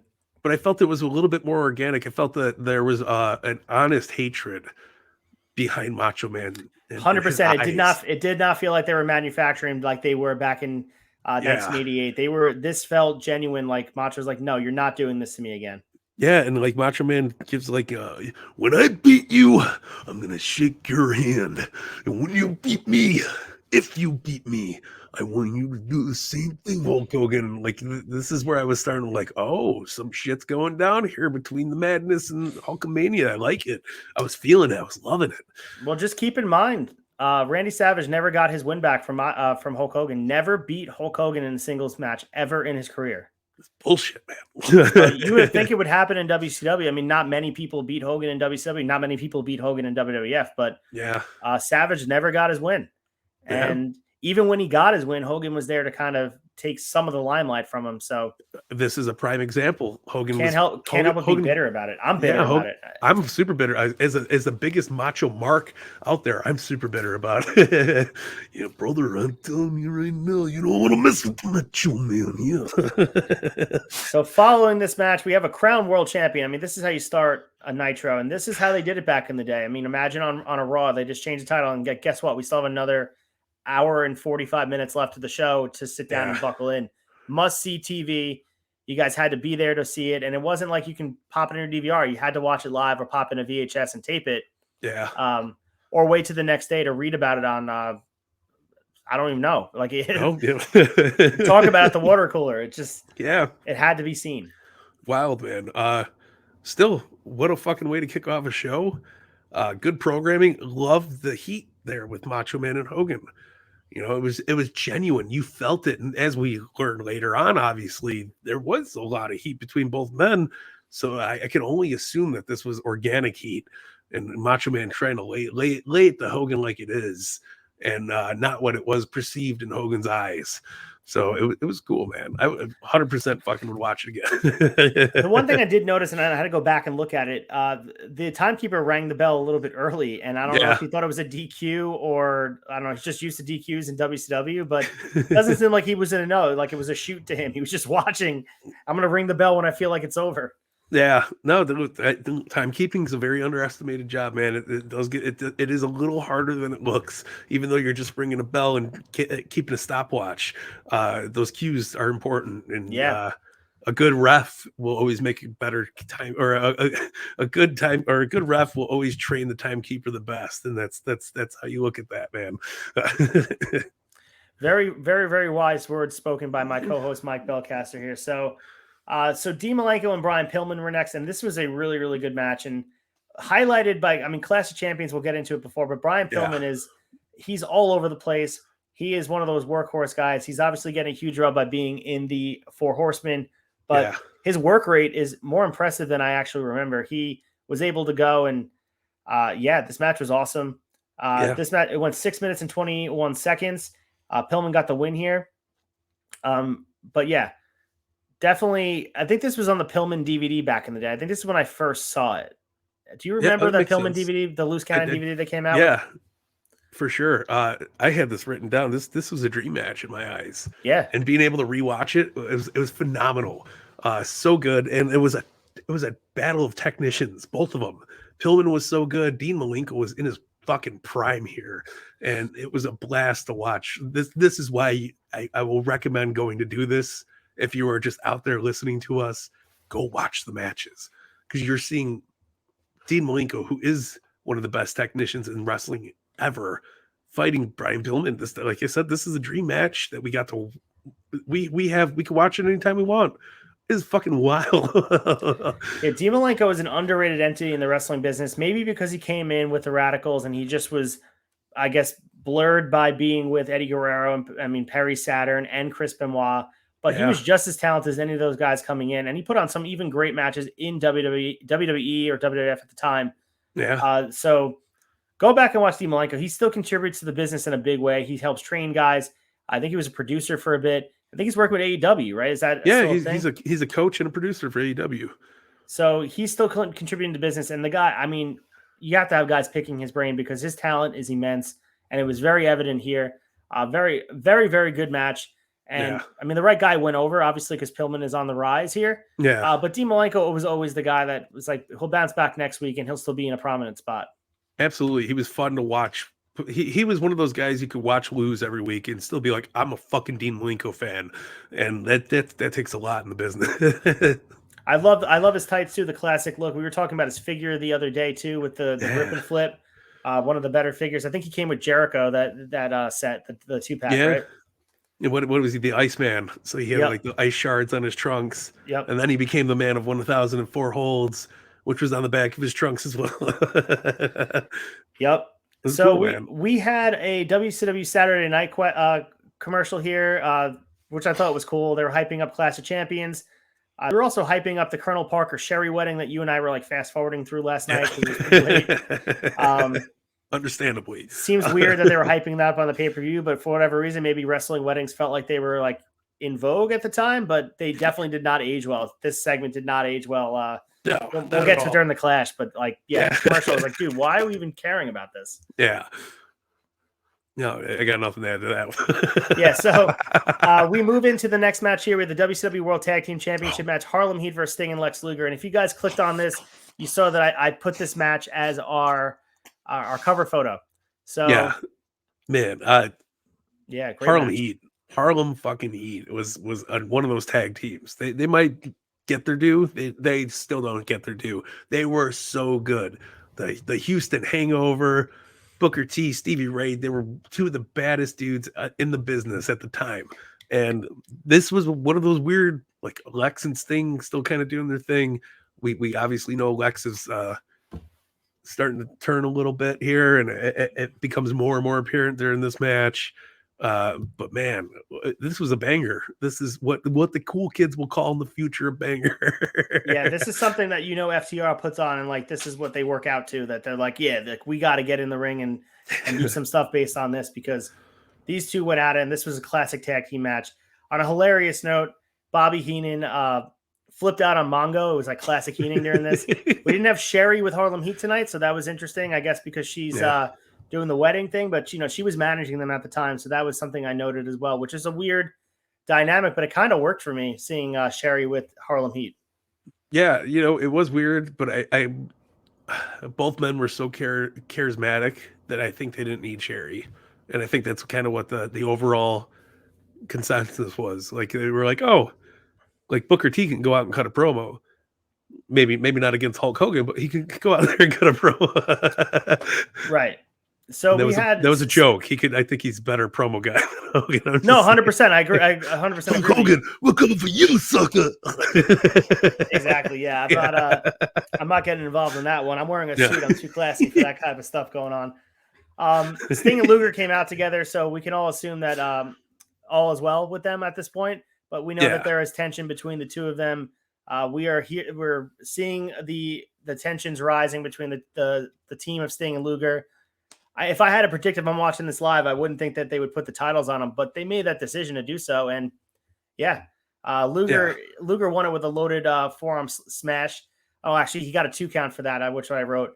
But there's a lot of double teaming on Lex, and he nails them both with double clotheslines. Sting got the hot tag, and he starts stinger splashing everyone in the ring. Which looked great. Which looked amazing. Sting looks fantastic at this moment. I mean, he's still going strong today, which is like, I kept thinking about that as the match was going. Like, he is still going today, 60 plus years old. Yeah, wild. Absolutely on the same wild. Network, mind you, too. I mean, this is I mean, this is TNT, but give it to him on TBS as well. So the ending so after a double knockout spot with Sting and Booker, Luger gets the tag for real, and this time clocks Booker. So this quarters go rolling all over the ring. Jimmy gave a roll of freaking quarters. So cover 1, 2, 3. Sting was unaware what happened. This match went 9 minutes and 35 seconds. Sting was happy they won, but then realized there was cheating going on. He feels uncertain. He celebrates kinda. Him and Luger go for the big hug, and yeah, they're the new champions. It was a weird title change. Was not expecting them to get the titles. Here's the fun part: is we're so far removed from 1996. A lot of this is fresh for me again. Even though I watched it live, because I'm like, huh, what the fuck's going on? But I was like, Harlem Heat's there. I was like, they're gonna obviously Harlem Heat's gonna get the win, and they put the titles on. I was like, fucking bullshit. I went back and looked at the last time Harlem Heat lost the titles in WCW, and when they were being managed by Sherry, they also lost the title. So this really puts Sherry over in like a huge light, because if she's not by ringside with them, they're not winning. Yeah. So good fucking throwback there, man. Yeah, so it actually puts Sherry over more than it does Harlem Heat in my mind. So if she's not there, they lose the tag belt. So she's the ultimate difference maker for them. I thought this match was really exciting. I thought it had all the moments of they're all legends in this match, and it was something that lived up. Go back and check it out. I mean, check out everything. You should be watching the Nitros in full. There's no commercials on Peacock, unless you have the underwhelming version. Go out and get the premium version. Or you get the best commercials, which are the ones from the 90s. Exactly. You deserve it, guys. You deserve it. Go get the premium version.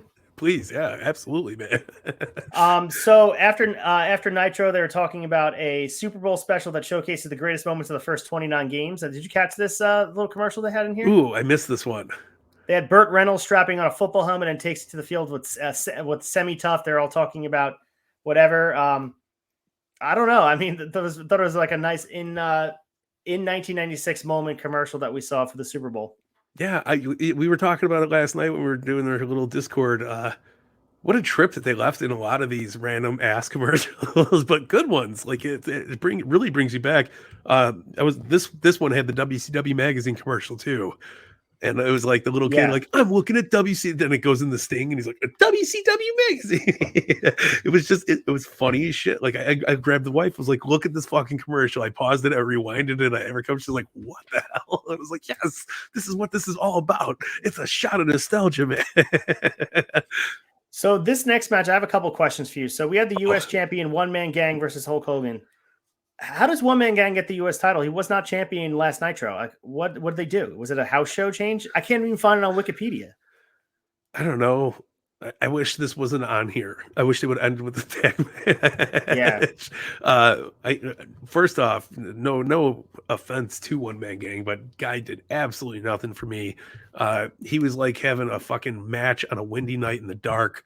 Like, it just does not work. I'm more partial to Akeem the African Dream myself, so yes, 100%. I mean, that's where legends live with Akeem the African Dream. But you put him in the main event after such a stellar fucking Nitro against Hogan. Like, the card should have been flipped.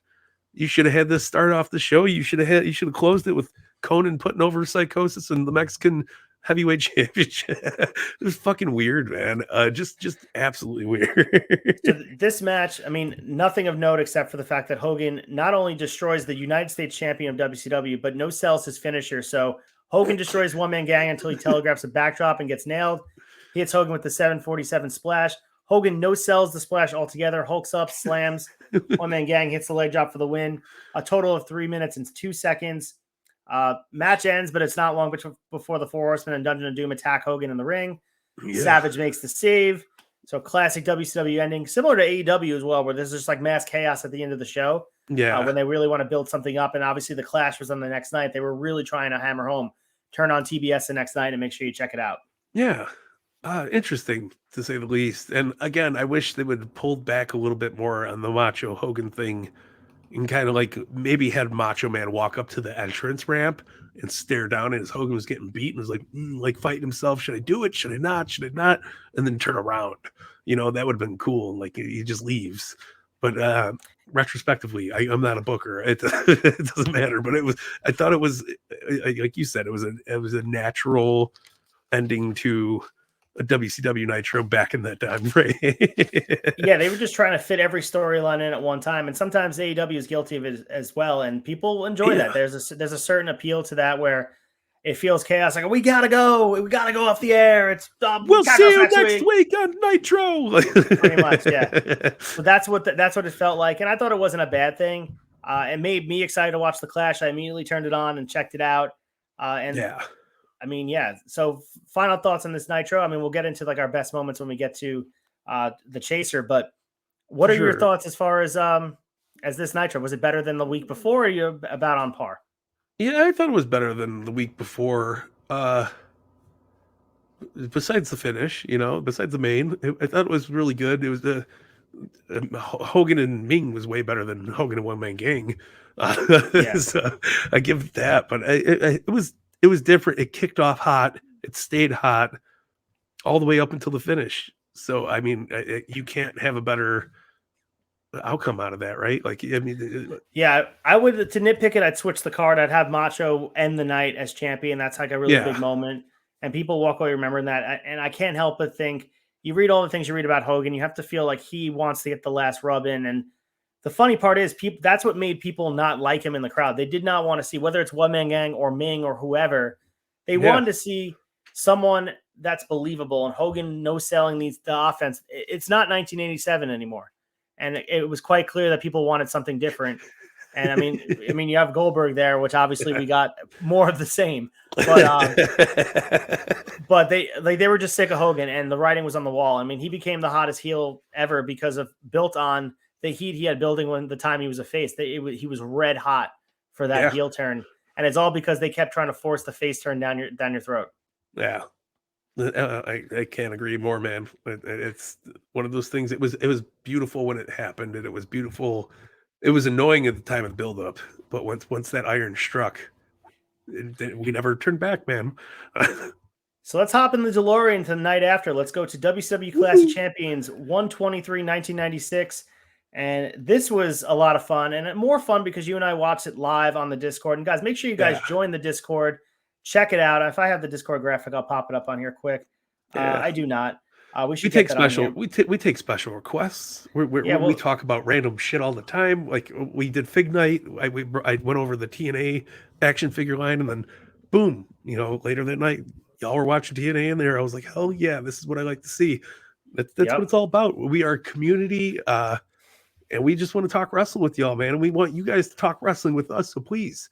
Like, subscribe, share the Turnbuckle Tavern, head on over to the Discord, theturnbuckletavern.com. The very first link is the Discord. So, I mean, at least even join the Discord, and then we'll shield you on there about leaving the 5-star reviews and all that stuff. But yeah, there we go.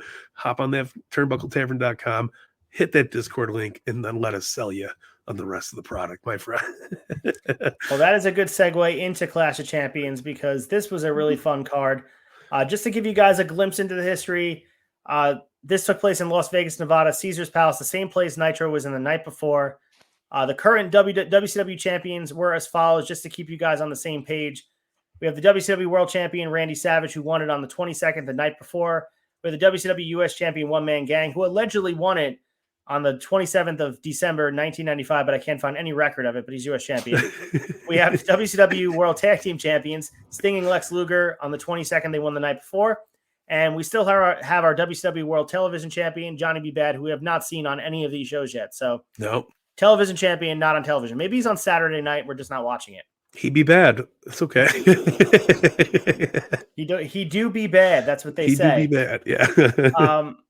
We have our announcers Tony Schiavone and Bobby Heenan to lead you into the way, and they show the highlights of last night on Nitro with Savage beating Flair to regain the WCW World Title he lost just 3 weeks earlier, and then Sting and Luger beating Harlem Heat for the tag titles. So a lot happening on that Nitro before, and it was a really big deal. They fit a lot of storyline into 2 hours. Yeah, a good storyline too. It wasn't clusterfucky. Except for that one-man gang match. Everything else is good. Yeah, so this felt more like a standard pay-per-view. It was a TBS special, akin to what we see now with Battle of the Belts, which is only 1 hour. I think they would really benefit from following the Clash of Champions model and using 2 hours because that's how you get people on the card and make it feel a little bit more special. 1 hour is just too little of time to get anything going. especially main events. If you have a world title match on it with a 60-minute time limit, how is it believable you have 2 other matches on the card? Yeah, 100%. So before any wrestling goes down, we have Gene Okerlund standing outside the little white chapel that we see as a consistent theme all night. Colonel Parker and Sherry getting married. So we're not going to talk a lot about this, but just to let you know, it's going on in the background. Not great, but you have to immerse yourself in the background of 90s culture.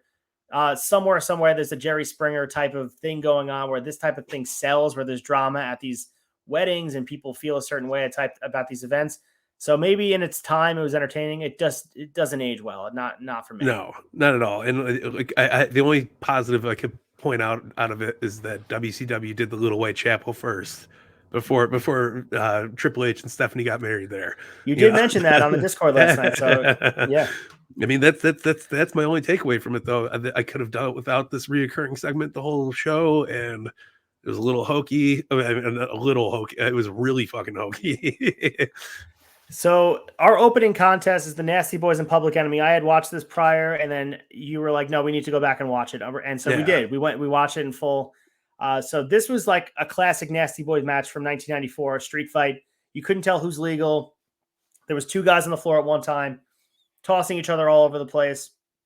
Match was short as hell. Yeah, 3 minutes and 58 seconds. Double DQ. Like, what are we doing, guys? It was a street fight essentially. You let so many things go, but then you double disqualify them. Yeah. I don't get it. Like, what are we doing? That's how you open the show? It was a clusterfuck. And I mean, not taken away from how Public Enemy matches or Nasty Boy matches usually are. You can't put 2 bads and make a right. You know what I mean? And last night I know I was putting over Public Enemy pretty hard, but you can't put them with the Nasty Boys to make magic. It's just not going to happen. No way in hell. Nasty Boys are the furthest thing from entertainment. Absolutely. And the thing is, it didn't make any sense for them to be disqualified because all they did was set up the table. Like everything else that was going on in the ring, the ref just let go. We saw a pile driver to Grunge outside the ring, Rocco Rock off the apron to send him into the guardrail. Like he allowed all of that. Then he set up the table, didn't even put him through the table, double DQ, and they threw the match out. So I was like, just have one of the guys go over. Who cares? Like, just have somebody go over. That's like, if it's gonna be a DQ, at least let it progress the story. But there was no progression. No, I hate disqualifications. I hate them unless they make sense. Yeah, they rarely do, but I hate them. I know I'm in for a treat because there's so many DQs throughout '96. So yeah, listen, but you throw double DQ on what is this Public Enemy's second match with the company too? Yeah, clusterfuck. Yeah, not the way you want to bring them in. I mean, they won that tag match in a big way in a squash match, but I mean, Public Enemy was a hot commodity, believe it or not at the time. It's hard to immerse ourselves back in 96, but we're doing that. Yeah. There was a bidding war over them between WWF and WCW. So you won the bid. Now utilize them correctly. And this is not how you get them off to a good start. The Nasty Boys, listen, they are tough to work with. I understand that. Yeah. But they were working the style that needed to be worked. It needs to be this rough match where you're utilizing the whole arena, but just make it no DQ. Yeah, absolutely. Anyway, enough about that match. We had Eric Bischoff meeting with Ric Flair, the Giant, and Jimmy Hart. It's cool to see Bischoff as the announcer because, like, to think about what he's such a good character. He's great on 83 Weeks in the podcast world. Absolutely. He's so great, such a natural. Flair says his title loss means nothing to him because tonight Savage has to face him and the Giant, which, like, I didn't understand what that meant. I guess Flair knows he's going to get the title back. He's at this point a 12-time champion. He's like, whatever, I'll just get it back. Yeah. So Flair getting himself over here, but yeah. The Giant just being the Giant in the background. Yeah, just like doing the whole Waterboy thing, like he was doing the whole Waterboy act. Captain Insane, no choice, no mercy. 100%. There you go. Wait a minute, that movie didn't come out yet. How do you know? I'm joking. All right, so Dean Malenko and Alex Wright is our next contest, and this match was set up because of Malenko not breaking the Texas Cloverleaf the night before on WCW Saturday Night. So now they're having a rematch. So, Alex Wright gets a lot of grief. You and I talked about it last week that he never did it for anybody. He was given chance after chance. He was on the undercard for years and years of WCW, put in big spots. Listen, man, I thought this match was good. 5 minutes and 30 seconds. Alex Wright as he wrestles up to the level he's wrestling. Dean Malenko's as good as it gets. So I felt like he kept up with him. No, absolutely. He's I guess he was the intro to an enhancement talent, if you will, Yeah. and not the jobber, but he's the guy that you threw in to make people look good, and like he was a sort of like everybody hated Alex Wright. He had that fucking Dacia Volkswagen gimmick, and I don't think like that went over at the time. And then, but I mean, he held his own with Dean Malenko. It was great. We seen some really good technicality or technical stuff between both guys. It was a fun match. Yeah, he hit Definitely one of the funner ones on the card too. yeah, he hit a bridging German suplex, which was so impressive for a 2 count. I was like, that was awesome. Like Yeah. I feel like Alex Wright wrestling in like 2022, you put him in like Noah or Progress or something, he would get over pretty like.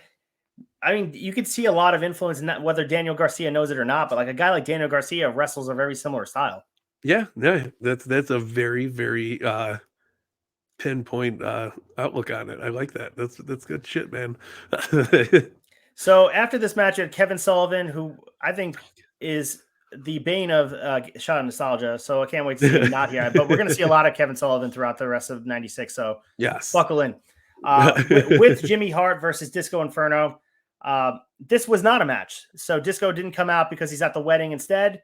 Instead, he sends out an Elvis impersonator with a singing telegram. And no, it wasn't the Honky Tonk Man, guys. It wasn't even Disco Inferno. Sullivan isn't about to stand around and listen to that, so he beats down the fake Elvis, gives him a devil stomp, and that's really it. So Kevin Sullivan, making himself a superstar here. This went over like by ref decision. Yeah, it's stupid. This went over like a lead balloon. This was awful. So cheaper than a $2 steak, damn it. So they go to the aforementioned Whitechapel. I got the names for you because you and I were like, who are these people? Yeah. Bunkhouse Buck, Dick Slater. They're wearing wrestling gear, but no Colonel to be found. They're trying to find him, and they want to know where he is, and because maybe he's getting cold feet for the wedding. Who cares? Yeah. All right, so back at Caesar's Palace, we got Eric Bischoff brings out the new tag champs, Sting and Lex Luger. Bischoff calls them the most dominant tag team ever in WCW, which is probably a bold statement. Speaking of dominant tag teams, though, the Road Warriors donning blue shoulder pads come out, and they say they want a shot at the titles. I get immediately excited. I can't wait to see this match. I hope they do it in the future. Hawk says the Road Warriors are behind on their annual beatings quota, and they would love to make Luger the first recipient. Yeah, sounds like something Hawk would say. Amazing. Like I love this segment. Yeah, I love this segment, and it felt big. The tag titles felt really big here, and I feel like AEW is on par with it now with the tag titles, but the tag titles felt on par with the world title here. Yeah, no, absolutely. How can you throw the Road Warriors at Sting and Lex Luger and not expect gold to come out of it? I'm here for it. I hope we get to see it within the next couple weeks here at the Shot of Nostalgia, because my goodness, I'm here for it, man. 4 tough bad motherfucker. Hell yeah. Yeah. So following this, we have Paul Orndorff in a neck brace, just doing an interview, and he says he's sick of the 4 Horsemen. So you and I were watching this, and as boring as ever. I was sick of Paul Orndorff. We go back to the Whitechapel, and I promise you guys, we get more wrestling come up in a good way. How do we go from bad segment to bad segment back? I don't know. Back? It seems like they're back to back to back, but we get some good stuff after this. So more Sherry stuff, more Colonel Parker stuff. Not great. Skip over it if you can. You're not missing anything. The next match, I want you to take the lead on here. We got Brian Pillman versus Eddie Guerrero. Talk about it. This wasn't supposed to happen. We talked about the newsletter. It was not supposed to happen. Yeah. It was happenstance. And it happened by accident, which is almost the most beautiful thing in wrestling. So I got to put Goldberg away for a minute because he can't hear this. This is what wrestling is all about, man. We just seen Pillman wrestle a Nitro, a fucking stellar ass match, and then you put him up against Eddie. And I know a lot of people loved Eddie's late work. This is where Eddie was Eddie for me. I loved WCW Eddie. I thought he was on a whole different level, which he carried throughout the rest of his career, but we got used to it after a while because he was so great. This might be the match of the week for me. This was such a good technical, just fucking back and forth between Pillman and Guerrero, and they both held their own and made it. It was stellar. It was like, man, it was like having the perfect pairing of wine with your beautiful steak, the right fat content in the steak pairing with your red wine, the swirl, it was everything. Great match. So this was just, I guess, the emergence of Brian Pillman as a main event level star, and he was a big part of 1996, and he reinvented the business with a guaranteed money and all of that. Yeah. And he kind of got over on his own. Like, people didn't know where the line was, where if he was actually as crazy as he presented himself. Was he the character? Was he shoot crazy? Nobody knew, but he was must see TV, and he was good for ratings. So this was a big moment for Pillman. And now in retrospect, you can look back on it for Pillman's career. And Eddie Guerrero, I mean, as good as ever. Like, if you go back and watch Eddie's matches, the list is endless of how many guys he's wrestled. Great match. I mean, this was not a 5-star match because it was too short to be that. Yeah, no, absolutely. But it was still very good.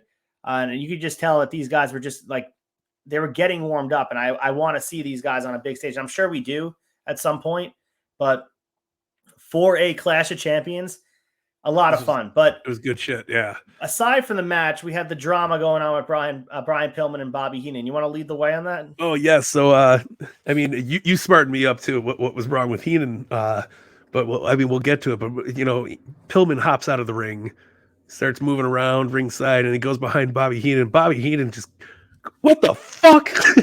He gets up and walks out. No explanation, nothing. Like, if you're not a smart fan, if you weren't following things, you had no idea what the hell happened there.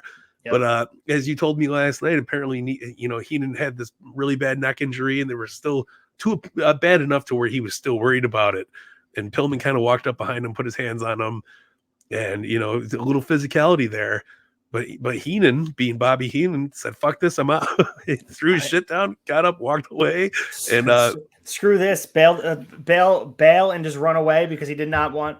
Because again, Loose Cannon was a shoot nickname, because they didn't know he might have thrown him in the ring and went the wrong way. And 100%. Heenan, according to 83 Weeks with Eric Bischoff, Heenan was worried that the wrong bump would paralyze him, and he wasn't risking anything for any moment. No, and then it's from there on, it was Botchamania history. It was great, but I think that was part of Heenan's charm too, is those off-cut moments where he was just, you would get the what the fuck on national television. It would be like, whoa, what the hell's going on? But like, it made me love him even more. And they didn't edit it out of Peacock, which I give WWE credit for, which, kudos to them. It was a moment in time. So, we both popped really hard last night. We were like, absolutely. You rewatched it. We remember, I was like, there he goes. And you're like, oh, fuck, I missed it. Let me go back. Yep. But it was great, man. The beauty of the Discord, guys, hop in there and watch with us. I mean, even if we happen to be on in there and you guys can watch along, and then you can watch the show after. It's a beautiful thing. Absolutely, man. So we have Eric Bischoff bringing out Hulk Hogan, Randy Savage, and Kevin Green. He was a Steeler at the time, and they're building up to the Super Bowl. They all brag about who's taking Elizabeth out after the show, so she's still a thing here. Trying to revisit the old WrestleMania 5 stuff, and whatever. Kevin Green got a lot of pop from the crowd, but we both noticed, for a football player, not a big guy. Not a big guy, and we talk a lot about history repeating itself. This was very funny because Clash of Champions, Battle of the Belts, Clash of Champions, same thing, different name.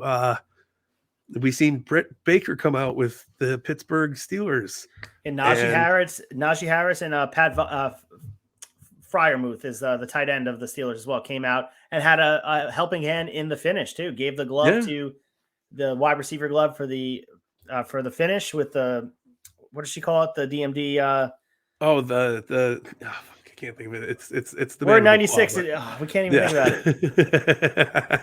But the lockjaw. There you go, lockjaw. There we go. I did something with teeth. It was up here. It was. I was waiting for it to roll off the jaw. But yeah, man. We're on dial up, guys. There's no way we can even look it up. That's just fresh from the brain. Very, very funny to kind of get that same vibe of Clash of the Champions and Battle of the Belts, where we got the Steelers are still a thing, and not a thing, but like they're putting people over. And it was weird that it was in Vegas, and Yeah. they bring out big blad, dude from the Pittsburgh Steelers. They're like, yeah, y'all in the Super Bowl, we're gonna kill it. Yeah, I mean, I guess this is it repeats itself. I mean, it is funny because we just saw the Britt Baker. It was so appropriate, and it was literally on the same modeled after event. So Yeah, you could tell wild. Tony Khan is a student of the game. Absolutely, man. Very cool. Nice little tidbit for you guys. So we have our friends Sting and Lex Luger, Court and Eric Bischoff, the best tag team in WCW history, taking on the Blue Bloods, which is Bobby Eaton and Steven Regal, which is a cool tag team, in my opinion. They sold it. They looked great. Who's you gonna hate more going up against your All-American tag team? You get the Blue Blood out there, Yep. The European guys, and then William Regal couldn't wrestle a bad match if he tried, even putting him up against Lex Luger. So very interesting. During this match, they were hyping up an advertisement for if you have CompuServe, you can join an electronic chat with Eric Bischoff. So that was interesting. Wonder what kind of questions he was being asked at that time, or who joined it, or how much money it cost. Like, yeah, that must have been wild. We're gonna have to look up some CompuServe stats. Yeah, I'm sure the transcripts exist somewhere if we could dig deep and find it. But I was unable to find anything like that. But I'm sure if you dig deep enough, you could find it. Yeah, I'm sure it exists on the internet somewhere. So this match was pretty good. Went 7 minutes and 45 seconds. Scorpion Deathlock to finish Regal off. Eden collides with Regal to knock him to the floor and then receives a Scorpion Deathlock to finish him off. So Regal takes the fall here. Really good match. I thought this was a nice first defense for the team that just won the titles the day before. Yeah.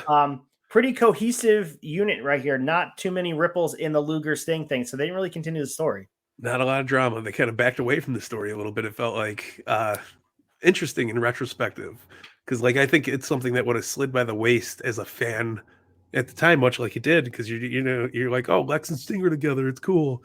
I mean, it couldn't have been 9-10 years old here. It was interesting, man. Absolutely. We have another Little Whitechapel segment. Not even going to talk about it. And then we have at Caesar's Palace, we have Eric Bischoff interviewing Brian Pillman. He just talks to him. He said, let me read what they wrote. So what's Bischoff going to do if he does? And he said, I'm going to curse on TV if I can. And he's just being crazy on television. Yeah. So who knows what's scripted, what's not on Brian Pillman's plate, but he's all over this show. That's the main point. It wasn't even worth talking about the segment, but just because he's wrestling, he's making appearances, he's in the back, he's at ringside.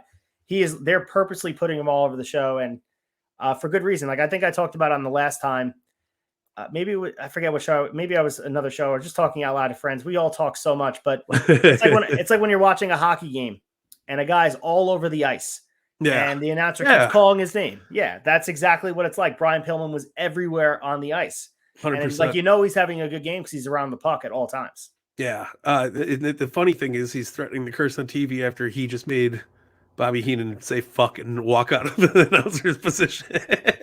Yeah, exactly. Yeah, that's true. It's good stuff. It's funny. Pillman I think this is some of the height of his career, man. And it's fun to rewatch. It really is. It's fun to just dabble right back into it. See him work these crazy ass matches. I'm really having a good time. Pillman fucking ruled ass, man. Yeah, you sent me a picture of that Pillman figure today. Great figure. One of my favorite figures, honestly. And one of the cooler. I don't know if you have it nearby. I'm looking around. I don't. He's hanging out. No worries. You guys can look it up. It's that classic Pillman figure with the tiger, the Bengal tiger tights. So very cool.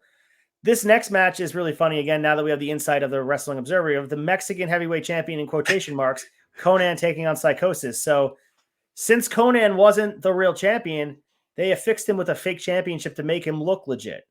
That's funny. To me, that's more blasphemous than even throwing a championship out. What do you think AAA felt about this? They eventually were going to get word. I mean, this wasn't 1890 with the Pony Express or whatever. They were going to find out that they were advertising a fake champion with their product. They called him the AAA champion. Yeah, it's weird, right? It's an odd move.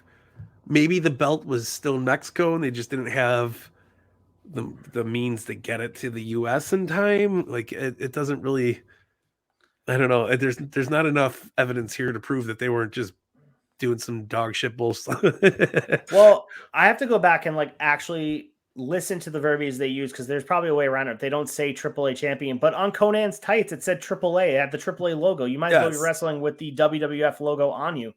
Yeah. AAA's logo is pretty prominent all over his yellow tights. Maybe the advertisement is the Mexican heavyweight champion. It could that was it. That was the whole time they kept saying the Mexican heavyweight champion. So I guess that's a loophole there, but everyone was assuming he was the AAA champion, and the belt looks just like it. Yeah, fucking Bischoff. Crazy. No respect for the title belts. No respect, let me tell you. So let's see. So they gave him the U.S. title strap a week after the show, and we will talk about that next week. Spoilers alert and all that stuff. But I guess they were like, maybe someone got in their ear and said, you can't be doing this. So they wanted to put a title on him. Yeah. My opinion, a quick solve was to create a Mexican championship. Like, why not? You don't care about the titles anyway. Make a fake one. International championship. Do something. You know, they could have had a good program because they had a lot of international talent coming up through the next year or so too. Weird shit. Very weird. The other thing that's of note too, and I don't think we talked about this when we were watching, this was Psychosis WCW debut. I think we mentioned it a little bit, but we didn't dabble deep into it. How crazy is that? Because Psychosis became a very prominent figure. Yeah, absolutely. Yeah. You think those light heavyweight championship matches or that light heavyweight division match, he was there always, man. And he really became prominent. He was one of my favorite luchadors back in the day. This was a fun match to watch as well. Yeah, really was. Conan looked strong. He looked really good too. Very in shape. You and I both talked about his physique in the match. 5 minutes and 24 seconds. Some critique in the Wrestling Observer about this match was that Conan's selling leaves a lot to be desired, that he never looks like he's in any danger. Someone described him as the Mexican Hulk Hogan. So the crowd didn't really care, but if you watch it in a vacuum and just watch the match, it was a lot of fun. And now knowing historically that it's Psychosis's debut match in WCW, the significance is there. Huge. For me. Yeah. Very, very there. Great, man. I loved it. Really did. So moving on here, we had more Whitechapel stuff. Chaos goes on there. Wedding's over. Blah, blah, blah. Skip it. Not great. I'm telling you guys, it's not worth checking out.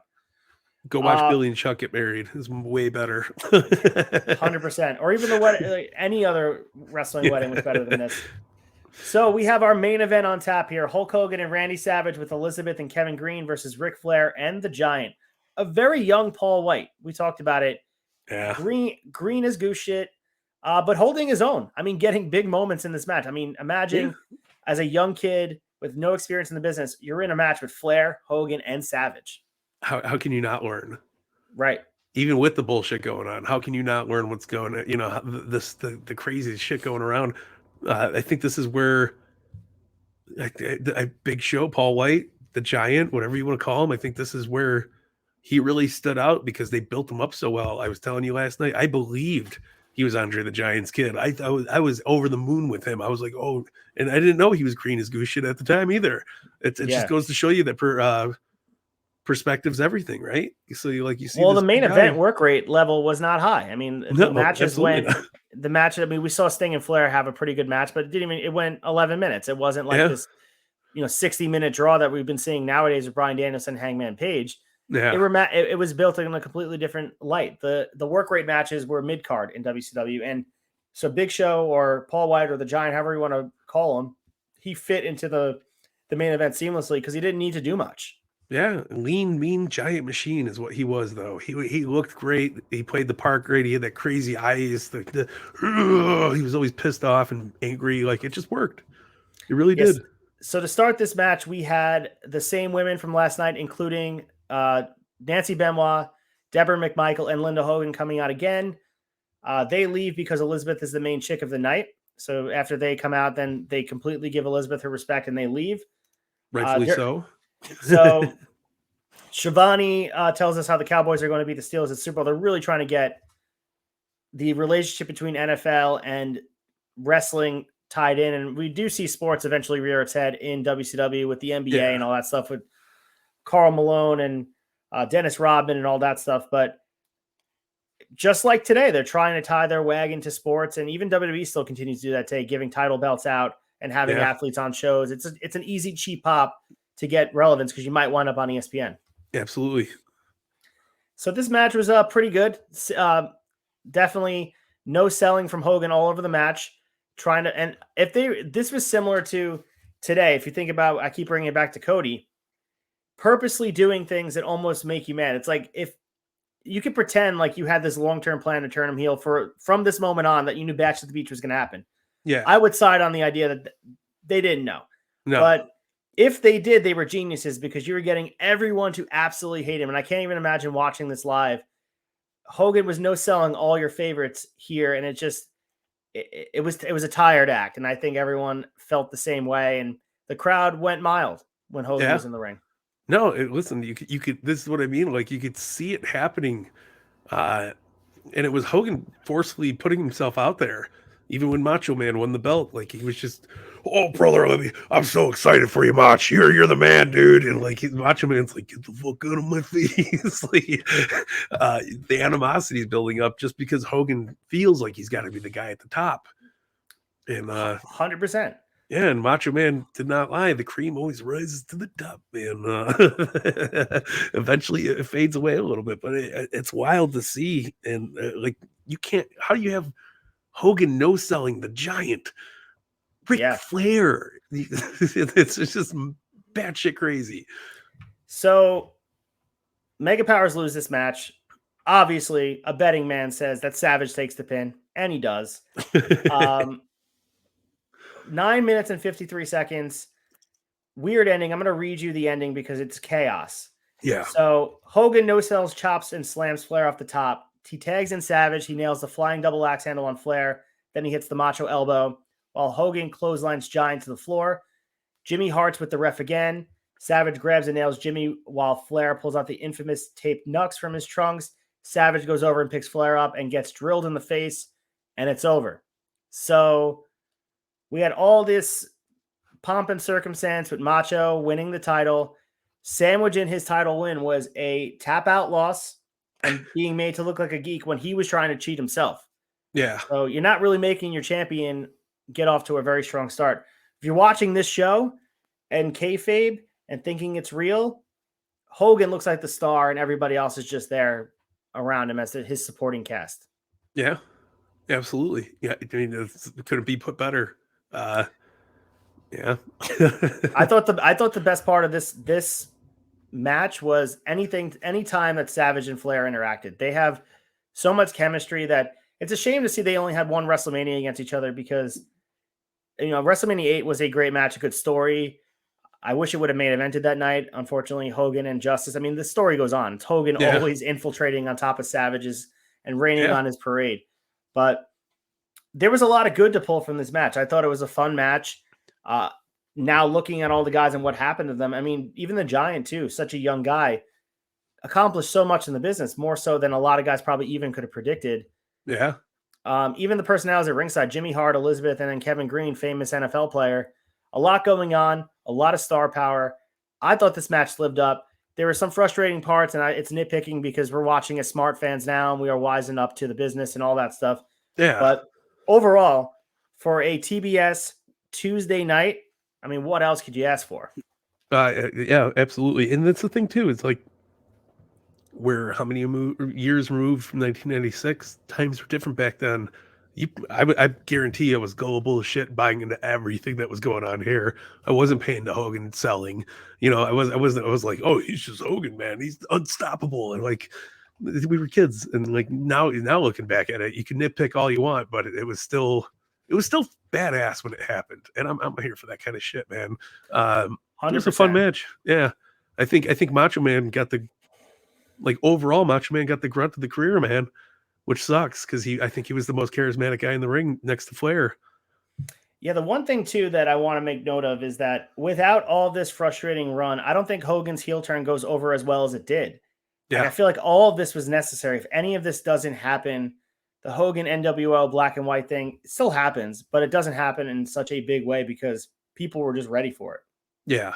No, there was a lot of magical components making that work as well as it did, and this was part of it. And you slowly build into it. You're starting to see it more. You start to see this arrogant side of Hogan where he's just like, I need to be on TV all the time, brother. Like it's just like, fuck, man. Which makes you give you a genuine hate towards him. So Yeah. We'll get to it when we get to it. I don't want to go running the muck on the NWO pop yet. Oh, and I can't wait to get there, and we will get there, folks. I'm excited about it, man. So we finished getting our fix. Let's get our chaser in, guys. And again, we're going to try to fill a bumper in here so you guys will have the video and all that stuff. Maybe glasses clanking. Just close your eyes and imagine it. But for this, every week we'll pick our favorite part of the two nights and Clash Champions of Nitro. Yeah. Start with you. What is your favorite match or moment of this card? What stands out to you most? Oh, there's so much to pick from, but I know so much. Yeah, honestly, this is like a really tough. I have like 3 things written down here that I'm working off of. Yeah, that's but fine. My favorite thing from all of it was probably Macho Man winning the title. Like it's a big deal. I was the biggest Macho Man fan growing up, and this is exactly what it is for me. It is a shot of nostalgia, and seeing him finally get that moment, I'm not finally, but seeing him get it in person again, like he just killed it. He looked so good in that match. He looks so good with the big old belt too. That's like, it fits him so well. Absolutely. And honorable mentions, there's anything that Pillman, Dean Malenko, and Eddie Guerrero were involved in. It was just fun. Harlem Heat was awesome. There's too much to name because there's so much action going on. Not the wedding. The wedding was the worst. The wedding was awful, and hopefully we don't see more of that. But I can't guarantee it might actually be. We might see another 2 or 3. We don't know. Certainly, they gave it a lot of shine on the show, so you have to imagine it would be back. My highlight of this has to be Flair versus Sting. I thought. You mentioned the Macho match. I thought great moment. I thought the Flair Sting match was akin to anything you've seen in the past in NWA. And these guys are just like, they're the perfect dance partners. And it was cool to see. And it was unexpected. I did not expect to see it live on Nitro. I went in blind on this card, and then they showed up wrestling each other. And I was like, this is amazing. So, well, it holds up today's standard of wrestling too. 100%. Which I mean, that's a hard thing to say from a lot of this 1996 era. So you and I were talking on the Discord last night during the show, and it's crazy to see Flair. Because when we were reading the Wrestling Observer, they were listing all of the different wrestlers who have won Wrestler of the Year. And now, obviously, Kenny Omega is littering that list and all that. Ric Flair won for about 11 straight years. Yeah. And you see it why? Because he's working a style that no one wrestles. And some people were calling it the old Southern Georgia way of wrestling. But to me, that is professional wrestling. And Ric Flair was keeping that alive. So he was WCW to me. Yeah, and also Sting was as well, and that was, to me, that was the heartbeat and the pulse of WCW. And watching that match for the biggest championship in all of WCW was a treat. You mentioned Brian Pillman, Dean Malenko, Eddie Guerrero, all that stuff, and then Sting and Lex Luger. That story has been interesting, and then everything else involved. I mean, the card was stacked, and it was a lot of fun to watch. We were blessed with some awesome fucking wrestling, and sprinkled in some madness with weddings and some tomfoolery with the Dungeon of Doom. It's good stuff, but I really enjoyed it, man. I thought this trifecta of shows was fun as hell. I'm a big fan, man. Big fan. I'm enjoying swimming in the shot of nostalgia. Same here, man. This is a very, very good time, and that brings us to closing the tab here at the tavern. So this is where we will give our final wrap up, talk about the things going on in the tavern, talk about things going on Shot Nostalgia, on the other shows we're on, just to kind of clean things up. Next week's show is going to be May 6th, 2022, and we will be talking about the WCW Nitro from January 29th, 1996, and also February 5th, 1996, and we will continue to get ready for Super Brawl 6 from February 11th, 1999. Episode 4, which will be in 2 weeks from now, will be Super Brawl 6. Easy for me to say, pal. February 11th, 1996. And the 24th Nitro ever, February 12th, 1996. Episode 5 will be Monday Night Nitro, February 19th, 1996. And then February 26th, 1996. Turn the speed down to half so you can hear me get all that. Before we go, just like WCW, I'm going to invite Nick Storm in the room, who's been watching us this We whole gotta have time. we gotta have a three-man team. There he is.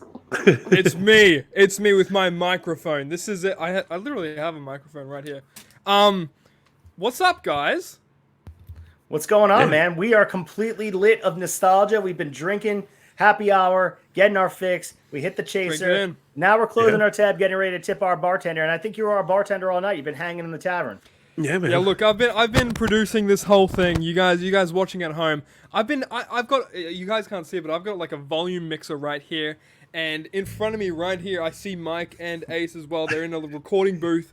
So I've got a volume mixer recording, but I'm producing the whole thing. Producer Nick. That's what I like to call myself. I like it. I've got the blazer on and everything, you know. It sets me apart from the rest. The talent, obviously, they wear the darker colors, and the higher ups, I guess, the high council, wink, wink, with the light brown. So before we get our own shit in, let's talk about the Turnbuckle Tavern. Make sure you guys like and subscribe.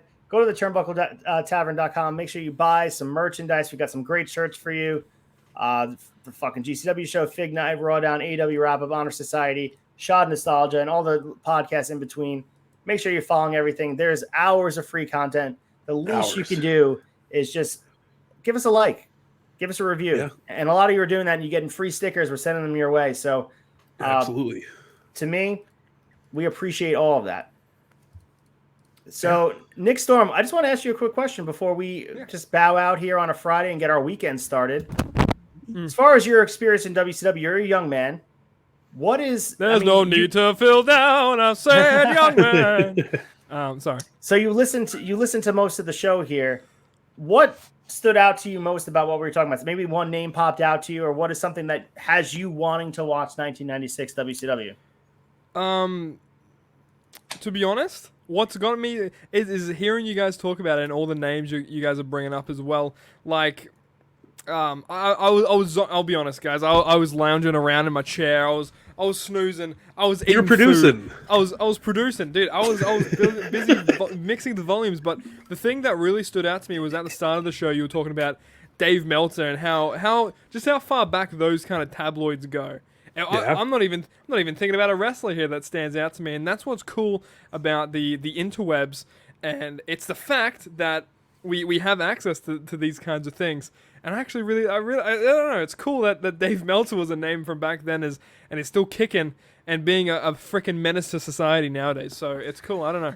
Well, he's a friend to this show because we have insight and we're able to dive back in deep in history and be able to talk about it without just talking about the results. He's our inside plug, if you will, and a lot of fun to look back on. But yeah, I mean, this was a lot of fun, guys. I had a blast doing this. Absolutely. This was a great time. As you guys could see, since we moved me and Ace over here, you could see Nick Storm's house in the background with all of his computers and television monitors. That's how he produces the show. Like I'm producing through here. Like, it's a great time. It's a fun time. So I love it. It's good stuff. No, this is an absolute blast. I'm loving every minute of it, and I look forward to next week. I can't wait to dip down more into double down, triple down, quadruple down.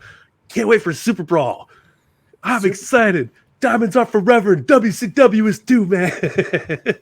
So you guys make sure to follow Turnbuckle Tavern on all social media platforms, Instagram, Twitter. Make sure you follow our TikTok, which is taking off in huge strides.